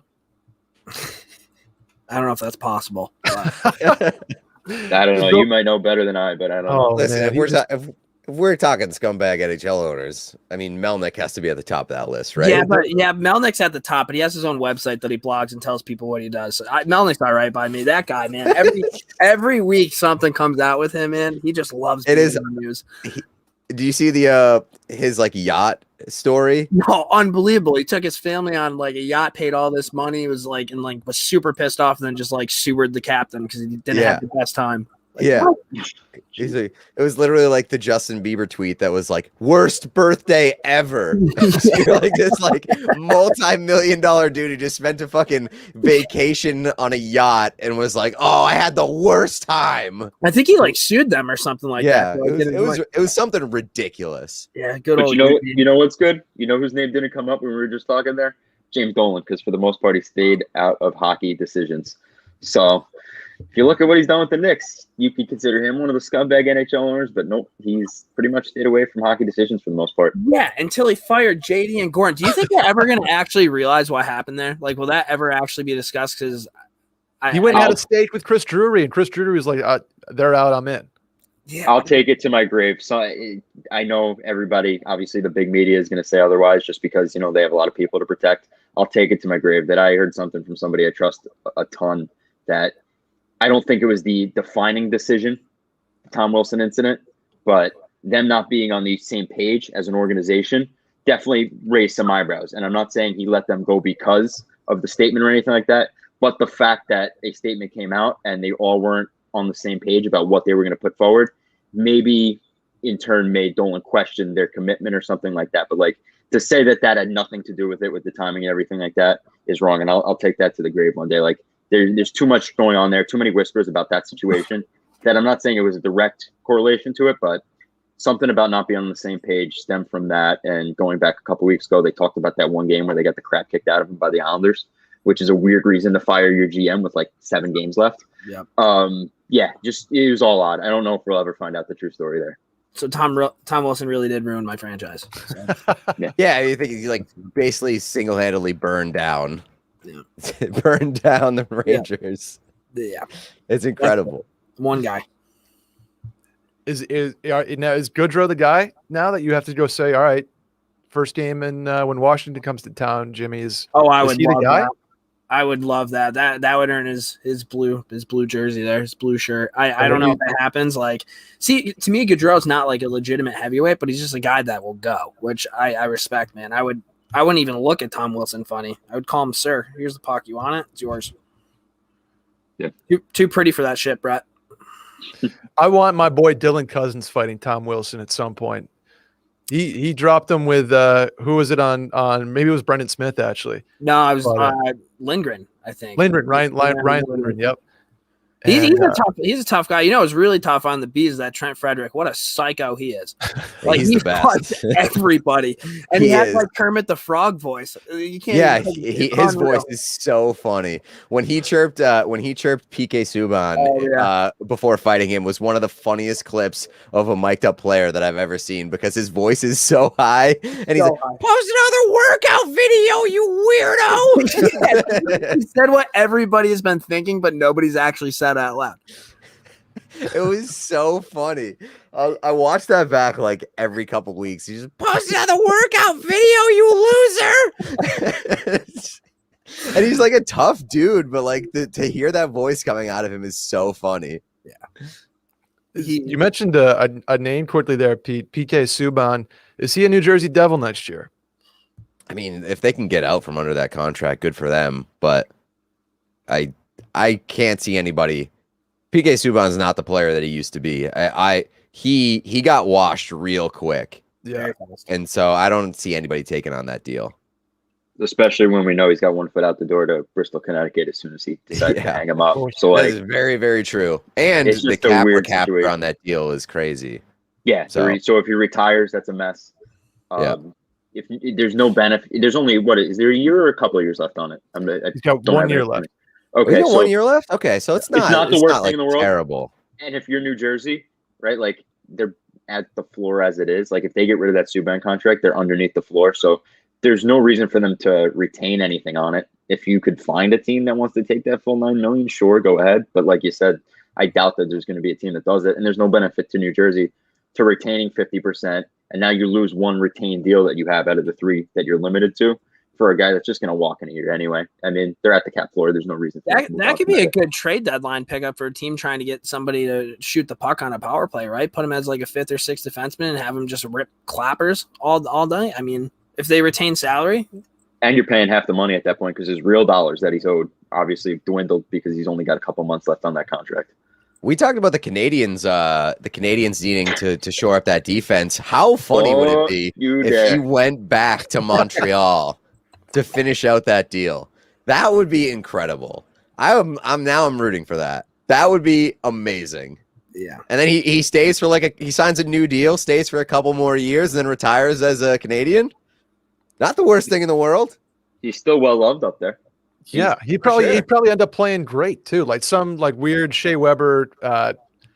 Shea Weber suffers a career-ending injury. They bring back PK Subban. What a real roundabout way to get there. Why not? I mean, PK is 32. Like for being washed, defenseman at 32. You're not exactly expecting him to play like he's 40. You know, I don't know. Defensemen these days last quite a while. That's what I mean. A lot of them. At 32, he doesn't. It feels like he's already 1 foot out the door to Bristol, like you said. He's going to do great in that role when he goes. Here's some context to the net. Sorry, really quick. The Nedeljkovic stuff. Here's some context. EJ Raddick's hearing that Carolina only offered $1.5 million. Oh my god!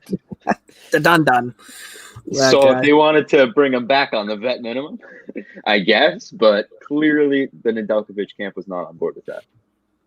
1.5. $1.5 million. Holy. Dude, 24 years old, 932 save in the regular season, 920 in the playoffs, and you get rid of him. The Hall deal's done. Has an NTC in it. 4 years, $6 million per. I heard it was front loaded. I know there's an NTC, but it's still a little front loaded just in case they can get out from under that at the end of the term. I know they learned from the David Backes contract that it's good to have the flexibility in the end. But yeah, that's per Darren Dreger. That's done. It includes the no trade coverage, and it is 4 at 6 per. So you got Love it. Yeah, Bergeron, Marchand, Pasternak. Is Krejci coming back? Is that confirmed? No, definitely not confirmed. I wouldn't be surprised if Krejci retired. So you have out of your top 6 forwards, you have 4 legitimate top 6 forwards. So I don't know what you do for a center or whatever, but yeah, I wouldn't be surprised if Krejci retired. He said for a while that like he would be interested in going back home after this deal ends. I don't know if that changes, especially now that they got Hall. Maybe that helps entice him back, but it wouldn't blow my mind. Pete, do you guys have some sneaky room to make some moves? As you know, you always think of the Bruins as like, oh, they're at the cap, they have their big couple lines, they have their big guys. You guys all, if Krejci retires and Hall signs for $2 million less than what he was paid last year, like, do you all of a sudden have some room? Yeah, they had some money come off the books this year, so they've got some room. They've got about I think 20 above $20 million, like 26 according to Cap Friendly, and then it's not like Nick Ritchie and Andre Kasha are gonna break the bank. Hall's on that, so you got like 20 million. They qualified Ritchie, Kasha, and Riley, I think. Who's the Riley's the UFA. Mike Riley's UFA. He did great for you guys, though. Yeah. There's a third guy that they qualified. I forget who it was, but so like they've got money to play with. They need to sign a defenseman. They got to shore up that depth. So I'm interested to see where they go, but they're going to be busy, I think. Sinishin was the last guy that they qualified. Who, by the way, like just move on. Like he drives me crazy because all I can do is relate back to the 2015 draft in which they fucked everything up. So that's when the 3 consecutive firsts, right? Yeah.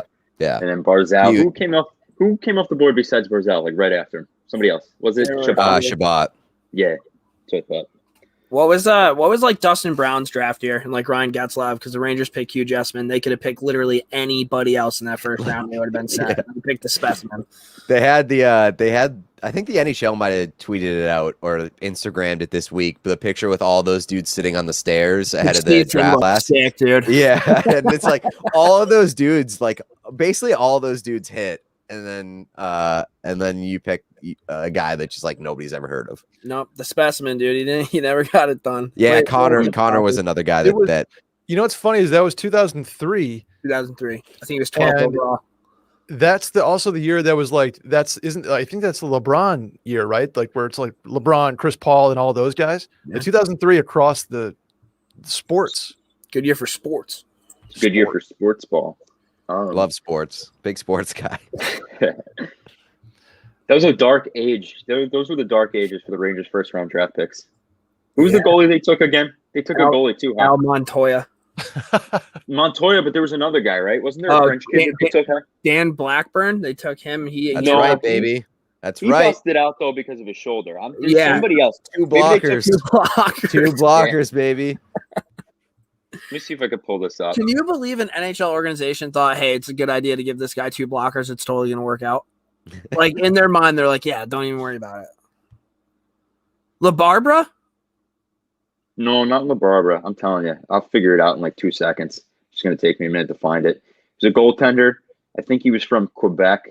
Had a lot of hype around him. I don't know if they took him in the first or the second, but like he was supposed to be the guy. I don't think he played a minute. I could be wrong, but I think, yeah. There you go. Could be wrong. Shocking news. That not that. Yeah, no, you're right. The Mike Dunham era, probably. Yeah. Kevin Weeks, Danny Blackburn. Dark ages for everything. Oh See yeah. if I could find this guy. Jamie Gotta, Wanmark was supposed to be sick. Manny Malholtra was supposed to be sick. Just nothing ever happened ever. Then Yager came, turned everything around. I don't want to report anything imminent here, but keep an eye on Philadelphia and Sam Reinhart. Okay. That's the text I got. Dan Yeah. Kluche? No, What's it wasn't Kluch. Who did- Antoine LaFleur. I don't know.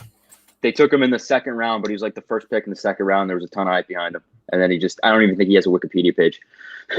Who did Dan Kluche beat the wheels off of on the Islanders and then like taunt the bet? That wasn't Tommy Salo, was it? He was Salah. Oh, poor guy. And then he challenged the bench. Yeah. Good old days of the NHL on Fox. Oh yeah. Yeah, with the robot dudes and, Yep. and Glowpock. That's the only reason why I wanted Fox to get the other half of the NHL deal. Bring back the robots. Bring back the glow puck. Let's have fun. Yeah. The Reinhardt thing's interesting, though.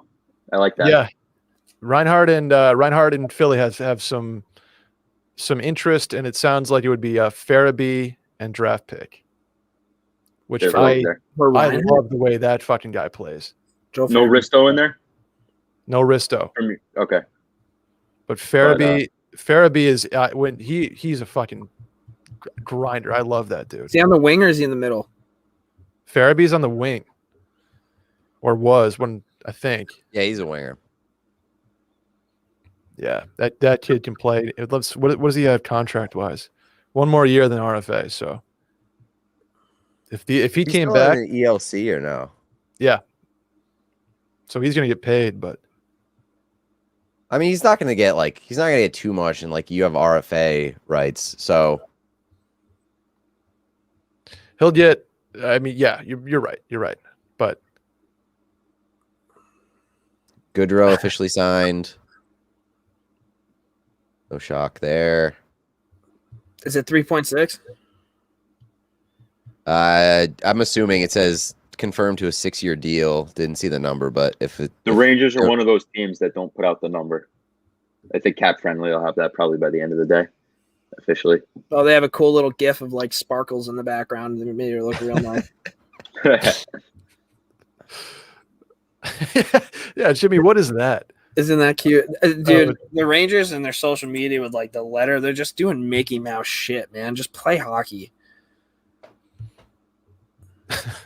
Just play hockey. Don't let Panarin get his fucking. Speaking of Temple Mickey Spike Mouse, for I'm a guys. little upset I'm not important enough to get that D5 Ducks jersey that Pete got when they rebooted the Mighty Ducks. I'm a little disappointed in that. Because I know somebody there with the Disney Plus marketing department, and I said, I guess that's the downside of not having your face on the account. I don't get a nice D5 Adidas jersey. it's the best. There you go. Rub it in, why don't you? You got a great setup, though. I love the Thank setup. you. I'm moving in a month, so we'll see. We'll see what it looks like in a month. But 6 years. Pete got that new. Pete, is that the new chair you're working with instead of that behemoth? oh yeah, this thing rocks. Man. Come on, more moves. It's I got tough like a when- taste. I know when you get a little taste and it's Nedeljkovic and we get all horned up for a goalie. It's like, come on, dude. Drop the Eichel news. I just want him to go to. I want the return from Minnesota or Anaheim. Jimmy, I don't think New York has enough to do it for me. You see, they have, dude. We have so many young, really good prospects to the point, especially defensive prospects like Nils Lundqvist. Well, you're not going to give up Keandre, are you? I would trade Keandre Miller. Yeah, in that deal, 100% For who? for Eichel. If he's part of the yeah, package. come I on. would include him Yeah, 100, come but people overhype him. I mean, he's good, dude. I think Keandre Miller is going to be a top 4 defenseman in the NHL, but I don't think he'll ever be a number 1 ever. Maybe a number 2. But for Jack Eichel, like, you want your kids to end up being like Jack Eichel. You know what I mean? Like, there's a lot of like intrigue there. But Nils Lundqvist, he is another really, really. He was a first round pick. I think the numbers he put up in like the Swedish, like, I don't know, whatever fucking league it is over there, better than Victor Hedman. So he's supposed to be pretty good. You have Zach Jones, who only got kind of a cup of coffee in the NHL this year, but another guy who kind of has a high ceiling. And then, I mean, we have some forwards. Like, you're just not going to get Lafreniere. Here's one. Would you trade Capo Caco for Jack Eichel? Depending on What's going on there? If the pick is not in the top 10, Jimmy, like I'd rather have a Kako, like prospects in Kako and Booch versus like 15. You know what I'm saying? Yeah, I Like, get that. If you want to flip 15 for a Zach Jones type of guy, I'd be fine with that. But I want Georgiev, I want Keandre, and I want Kako, and I want Booch. And like I don't know if do you blow up the team that much for Jack Eichel? See, That's I think a lot. that's a in the ton. same I would package. do Yeah. Keandre, Georgiev, and Buchnevich, and then like the 15 for Eichel. I would do that. Yeah. I mean, yeah, so there are returns that work. I think I am just so in love with Rossi Boldy and whatever we can get with Minnesota's 2 first rounders. I'm in love with Eklund, so I want Anaheim at 3 and I want Zegras, and I kind of like watch. You're not going to get Zegras. It's just not going to happen. He's He's gonna be a superstar, man. But that's what you would want if you're Buffalo. If you're given a superstar, you want a superstar in return, right? Yeah, It makes sense, but I'm telling you, if Zegras was on the table, Jack Eichel would have been an Anaheim Duck already, right? Yeah. That Like, guy's that good. I think that a lot of people are underestimating, like, or from what I've seen, like, I don't know if it's the injury issues. I don't know if it's like Buffalo tanking people's opinions of Jack Eichel, but I feel what are like they doing with that? from what I've seen, a lot of people, like the players that fans are saying that they wouldn't trade for Jack Eichel, blows my mind based on how good Jack Eichel is and the quality of player that you're going to get in return. But like Zegras is one of the guys that I would not trade for Jack Eichel. Yeah, he could be a guy that would be the. What about Capo? Would you trade Capo for Jack Eichel? I would consider it. Yeah. Like I think that Eichel is legitimate superstar, Exactly. and the book is still kind of out on Kako. I see. I don't know if Capo will ever be a super. I think he's going to be an incredibly good NHL hockey player, but superstar, I don't think he's going to move the needle like Eichel will. They're just so deep on the wing that you have to consider it if you're New York, right? And then, like that Kreider contract is probably looking a little questionable now. That Kreider contract and that Trouba contract are like the worst things that have happened to me in the last like 2 years. Yeah, but now but where I'm kind of landing this plane here is that because of that Kreider contract, you have one guy at least, and then Lafreniere, and then Panarin. You got 3 guys right there. Those are your 3 left wingers, right? So like Kako, he's going to play the right. I think he does play the right primarily, if I'm not mistaken. Now, but like. You're kind of log jammed on the wing. So you have to consider it. Even if you are really high on Capo Kako and think he's going to be a superstar, you can look at it as, listen, you're just moving your superstar winger for a superstar center, which is a more premium position. 100%. So and you have to consider it. You nailed it. And like, how often is a center like Jack Eichel going to be available? Like, I don't really think it's every year like that. It's not a player that you can luck your way into. Like you have to suck for a full year and hope that you get lucky in the lottery and that like your top pick pans out, or you have to be in the exact right position to snatch him up in free agency and possibly overpay, or you take advantage of a situation like this. It's a rare situation, especially as a center, right? Like you talk about luck, like the Rangers lucked into Alexei Lafreniere, right? And he's a generational talent, everybody says. And I think he's really good. And obviously, I'm not suggesting that they move him, but he primarily plays the wing, right? So right then and there, Eichel's got something over him that's important in the National Hockey League. So like I said, you have to consider it for the Rangers just because of how deep you are on the wing right now. Vitaly Kravtsov, you got some other kids. Morgan Barron could play the wing, I believe. He plays both pivot and the wing. So like you have to consider that deal. Yeah. So if you have Jack Eichel on your team, ideally, Jimmy, I don't even hit like a Ryan Strome involved in that. But you meet the Zibanejad as a UFA next summer. Strome's a UFA next summer. So all of a sudden it's got to be, it would be Eichel. And then like, do you hope Philip Keetle is that guy to play the second line? I'm thinking 2 years down the line, next year the Rangers would be stacked, but where do you go from there if Jack Eichel is just the centerpiece? I mean, if you could have Jack Eichel and Mika Zibanejad locked up for, I mean, Eichel's already locked up, right? Like $10 million a year. $10 million for five more years. Yeah. What happened, what was good for the Rangers is Mika was dog shit at the beginning of this year. So if you kind of look at his numbers and stuff, like the amount of money that you'd pay him if he just had a normal season went down like considerably. He was that bad. But then towards the second half of the year, he kind of came around. I don't know. In a perfect world, you have Eichel and Mika 1-2. And I mean, that's a pretty decent 1-2, I would think. Especially because Hedo's not a center in the National Hockey League. I think we can give up on that experiment. I would agree with you on that. And the best thing for the Rangers right now is if they move a Hedel, is that a team like Buffalo thinks that Hedel is a center because he's got a little bit more value at that position. But right now, he's not a center in the National Hockey League, at least for the New York Rangers. So there's still a ton of question marks up the middle. Yeah. But hey, fellas, I gotta hop off. I appreciate you guys having me on. This was fun. It was great. Yeah, I'll be on. I'll be interacting with you guys. Hopefully, as soon as I leave, everything's gonna fucking break wide open. That's what I'm nervous. I don't want to close the screen because I know it's all just gonna be a hellscape. Totally. Yeah. Jimmy, Hey, thank you for having me on, guys. Appreciate it. Absolutely. Yep. Thanks, Jimmy. All right, later. I don't know what this is going to do to our. Yeah, we're just going to. Oh, look at that. We're just gonna split on we'll split NRD down the middle. Somewhere Unless we have another behind the overlay curtain. built, but I don't think Half we do. morning skate, half NRD. Somewhere behind the curtain. We'll do They this. know We'll, it's couple more Go for minutes. Can you guys stick around for another couple minutes? Yeah. Yeah. I got all fun. Perfect. Let's do it. So again, if you are just joining us, NHL Trade Melt Live presented by Wash Media, live from the Lodge. Got Pete Blackburn here. Got NRD from NHL Rumors Daily.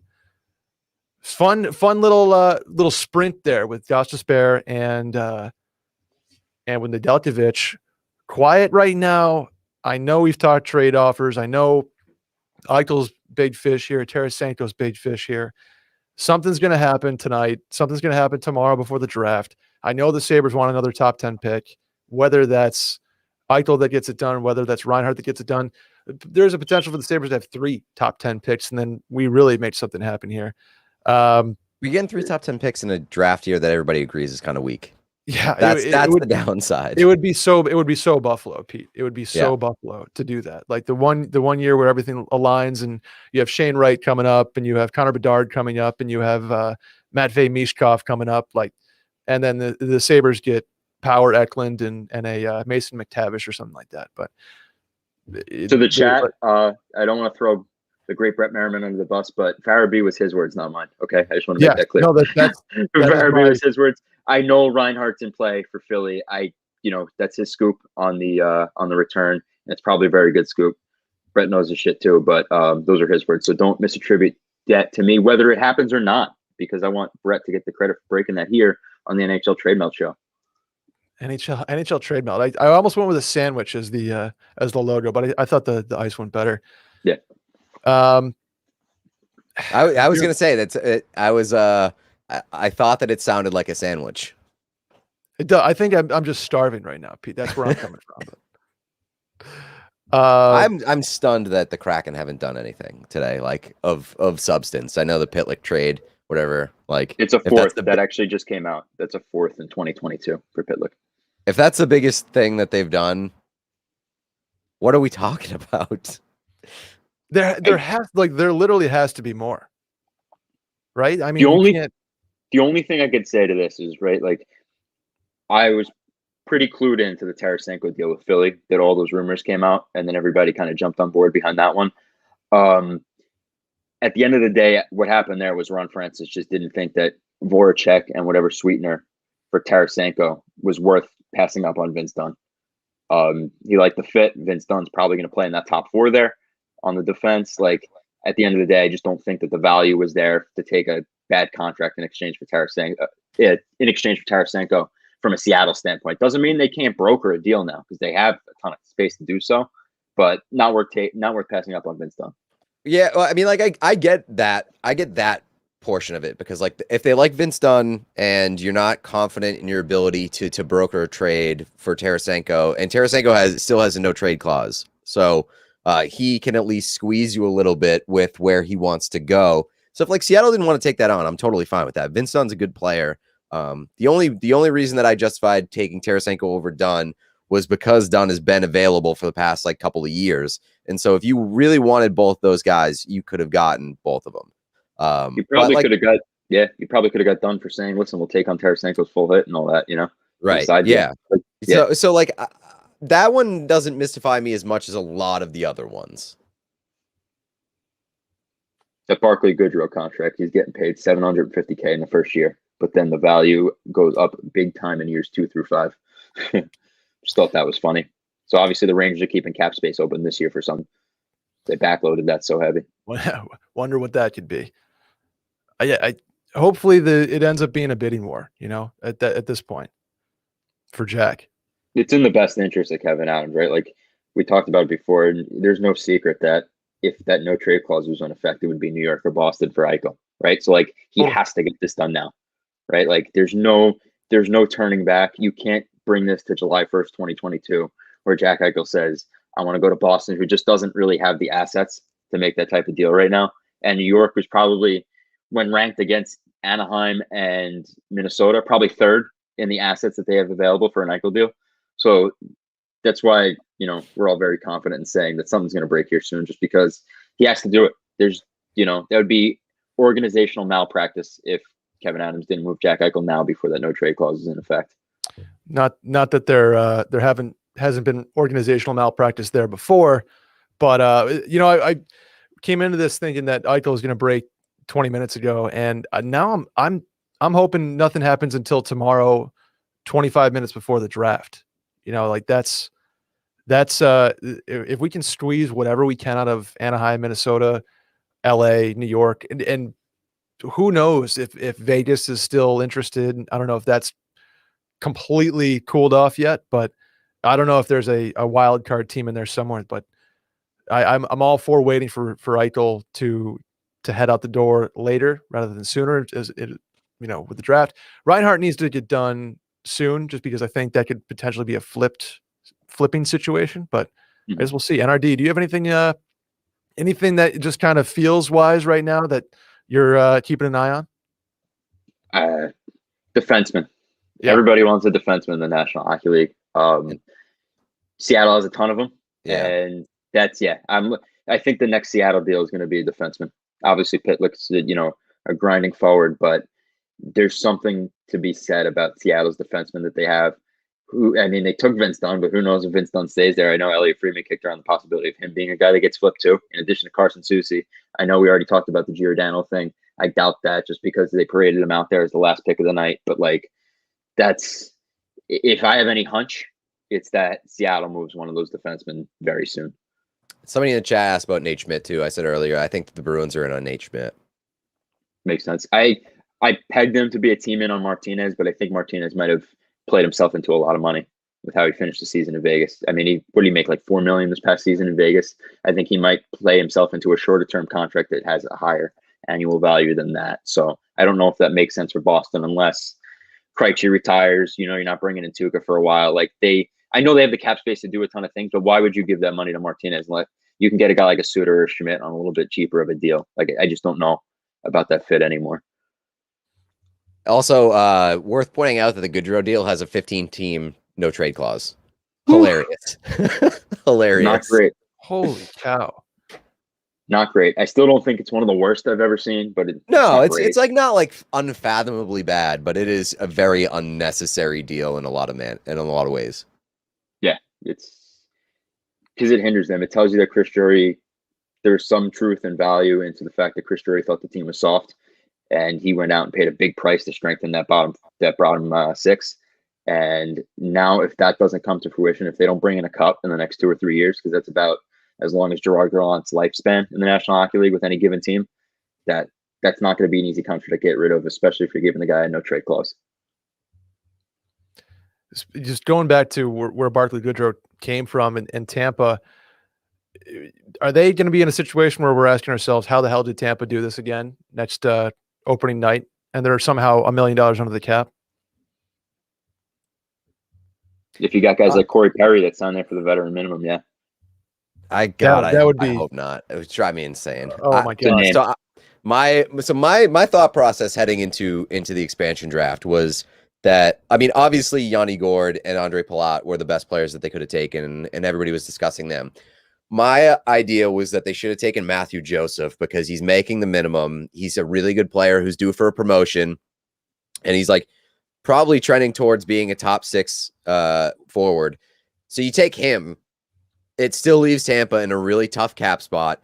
And then you have the conversation is okay, we're taking Matthew Joseph, but we will also take Yanni Gourde off your hands at for whatever you want to offer them under market value. And then maybe you get both of those players and you pay a minimum price for 2 really good players instead of taking Yanni Gourde, quote unquote, for free.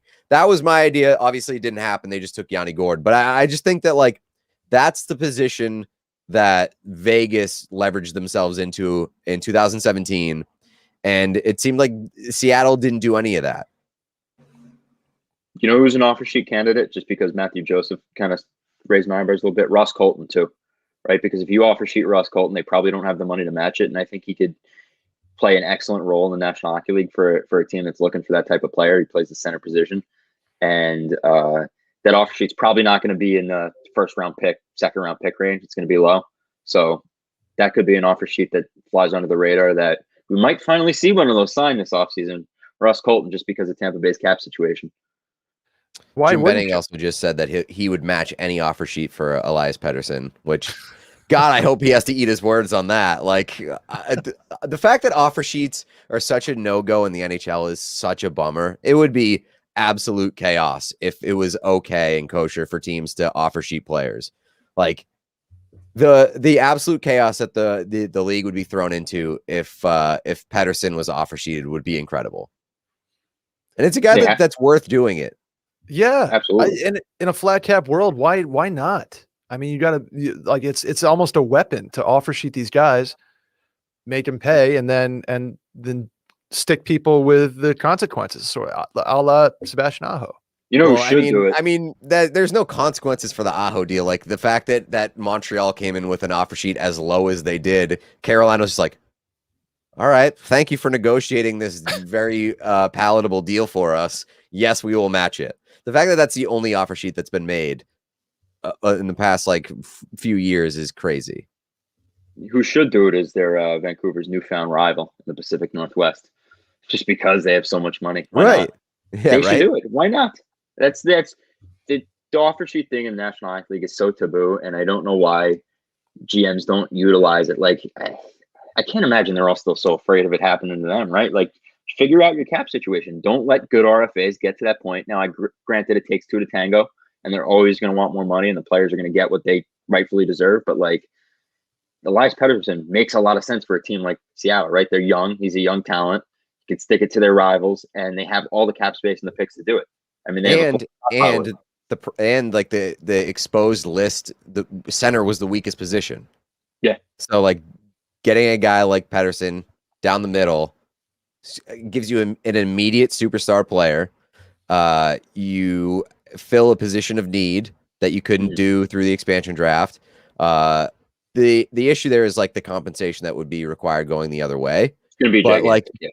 But you also are in a position to stockpile draft assets. Which, if they played their cards a little bit better, right, they could have done. Right, I agree.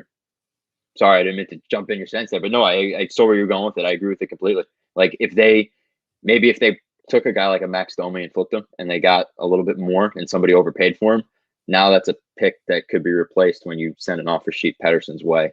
Like, even Gossesbear, like Gossesbear clearly.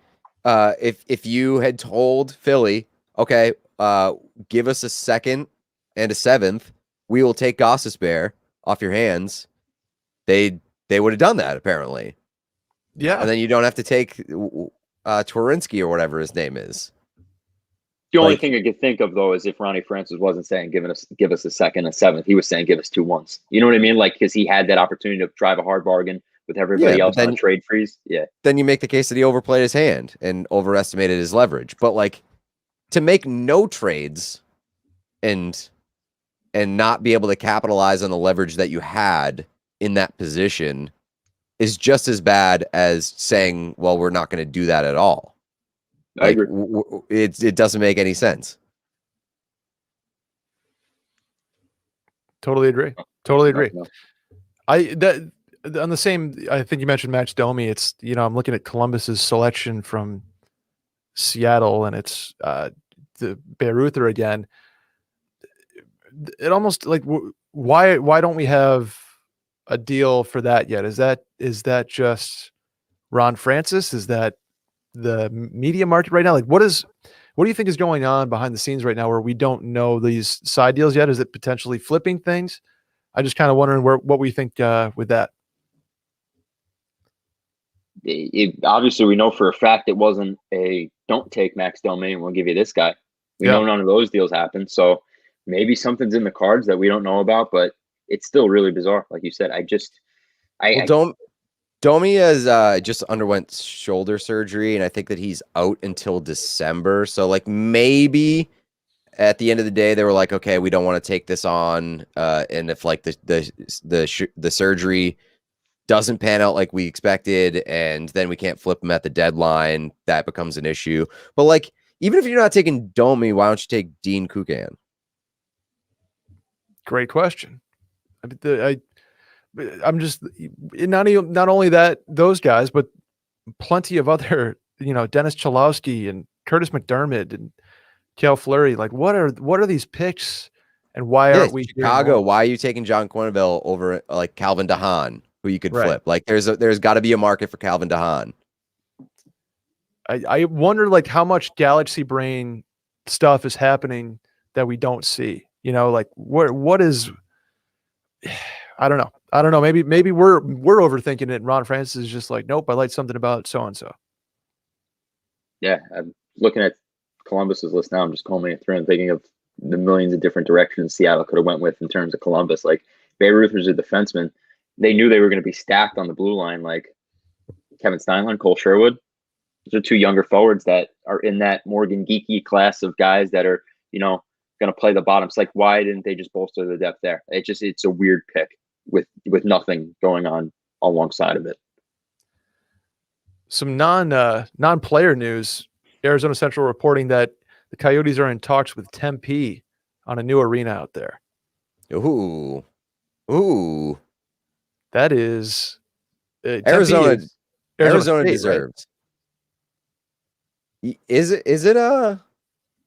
that Arizona State? If you just like you ever go to the waste management out there in Scottsdale, and you get the Arizona State kids that go out there, and there's 200,000 of them, and they're having a blast. If you can turn like the Coyotes into a cool thing to go to in Tempe, I mean, the fact that Arizona is a party state, and the fact that like all NHL players love being there, but they don't have any atmosphere in terms of like arena is crazy. Insane.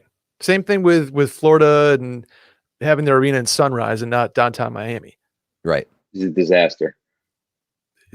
Because those two, shoot, Austin, Texas, I'll tell you what, not a bad spot someday for an NHL team. Dude, you see dudes walking around all the time during the offseason down here. And we know we're not going to see one of these ever again, so it's going to be one of those couple of teams that you mentioned, the Floridas or the Arizonas moving there. I still think Florida's a disaster, and the NHL tried to bail them out by giving them an all-star game that obviously got canceled because of the COVID pandemic. But it's one of those things that's like nobody really wants to talk about it. But like I think Florida's in a worse spot than Arizona at this point. Like Arizona has a great local, like they have a lot of fan support locally, so they're strong in that market at least. But like, who's taking a trip down to Sunrise, like you said? It's one of those things that we should probably be talking about more, not like us today, but general as a league. Like the All-Star game didn't work out there, obviously. It's not like they're getting an influx of cash anytime soon. No doubt. I think it's you look around the league and you say who is in trouble. Is Arizona, it's Florida, it's probably Carolina at this point. I know the market there is awesome, but I don't think that might be a sell the team to somebody else to keep them there, or sell the team to somebody who wants to move them to a Quebec or Austin or XYZ city. But PNC is great, but I think they would need a new building. I think that's the most likely scenario. Just getting a new building there and just finding a new owner, like you said, a new owner that'll pay Alex Nedeljkovic more than 1.5 mil for the next year. I'd love a new owner in a certain city too that borders Canada. So we'll see. Detroit? No, I'm just fucking. That new arena is fantastic, I've heard. Little Caesars? Oh yeah. Man, boys, quiet though. I think we hit like a real peak with the Nedeljkovic, and like nothing's been able to match up with that. Nothing. It was back-to-back Gostisbehere and Nedeljkovic. I thought we were about to get the floodgates. We It'll do know happen what's as going soon to as happen, we though. it'll Yeah, happen we're as gonna soon as end we it. jump off. Yep. We're going to end this, and then everything's going to break loose. Well, boys, I think now might be a good time to call it. We're going to We'll cap it at that. Cap it at 90 minutes of. We've had a lot of fun here. I'd love to do this again with you guys during some XYZ event, getting the NHL stuff going. But really appreciate you guys hopping on. NRD, you're the man. NHL Rumors, Pete Blackburn, also the man at Pete Blackburn. And thanks for everybody tuning in. We'll get the anything we hear, we'll get on Twitter. Yeah, we got the draft coming up. Absolutely. Maybe we'll do it again sometime sooner than you think. It was a lot of fun. I enjoyed it. This is great. Absolutely. Yeah. Let's do it again. Awesome. Thanks, boys. Appreciate it. Yep.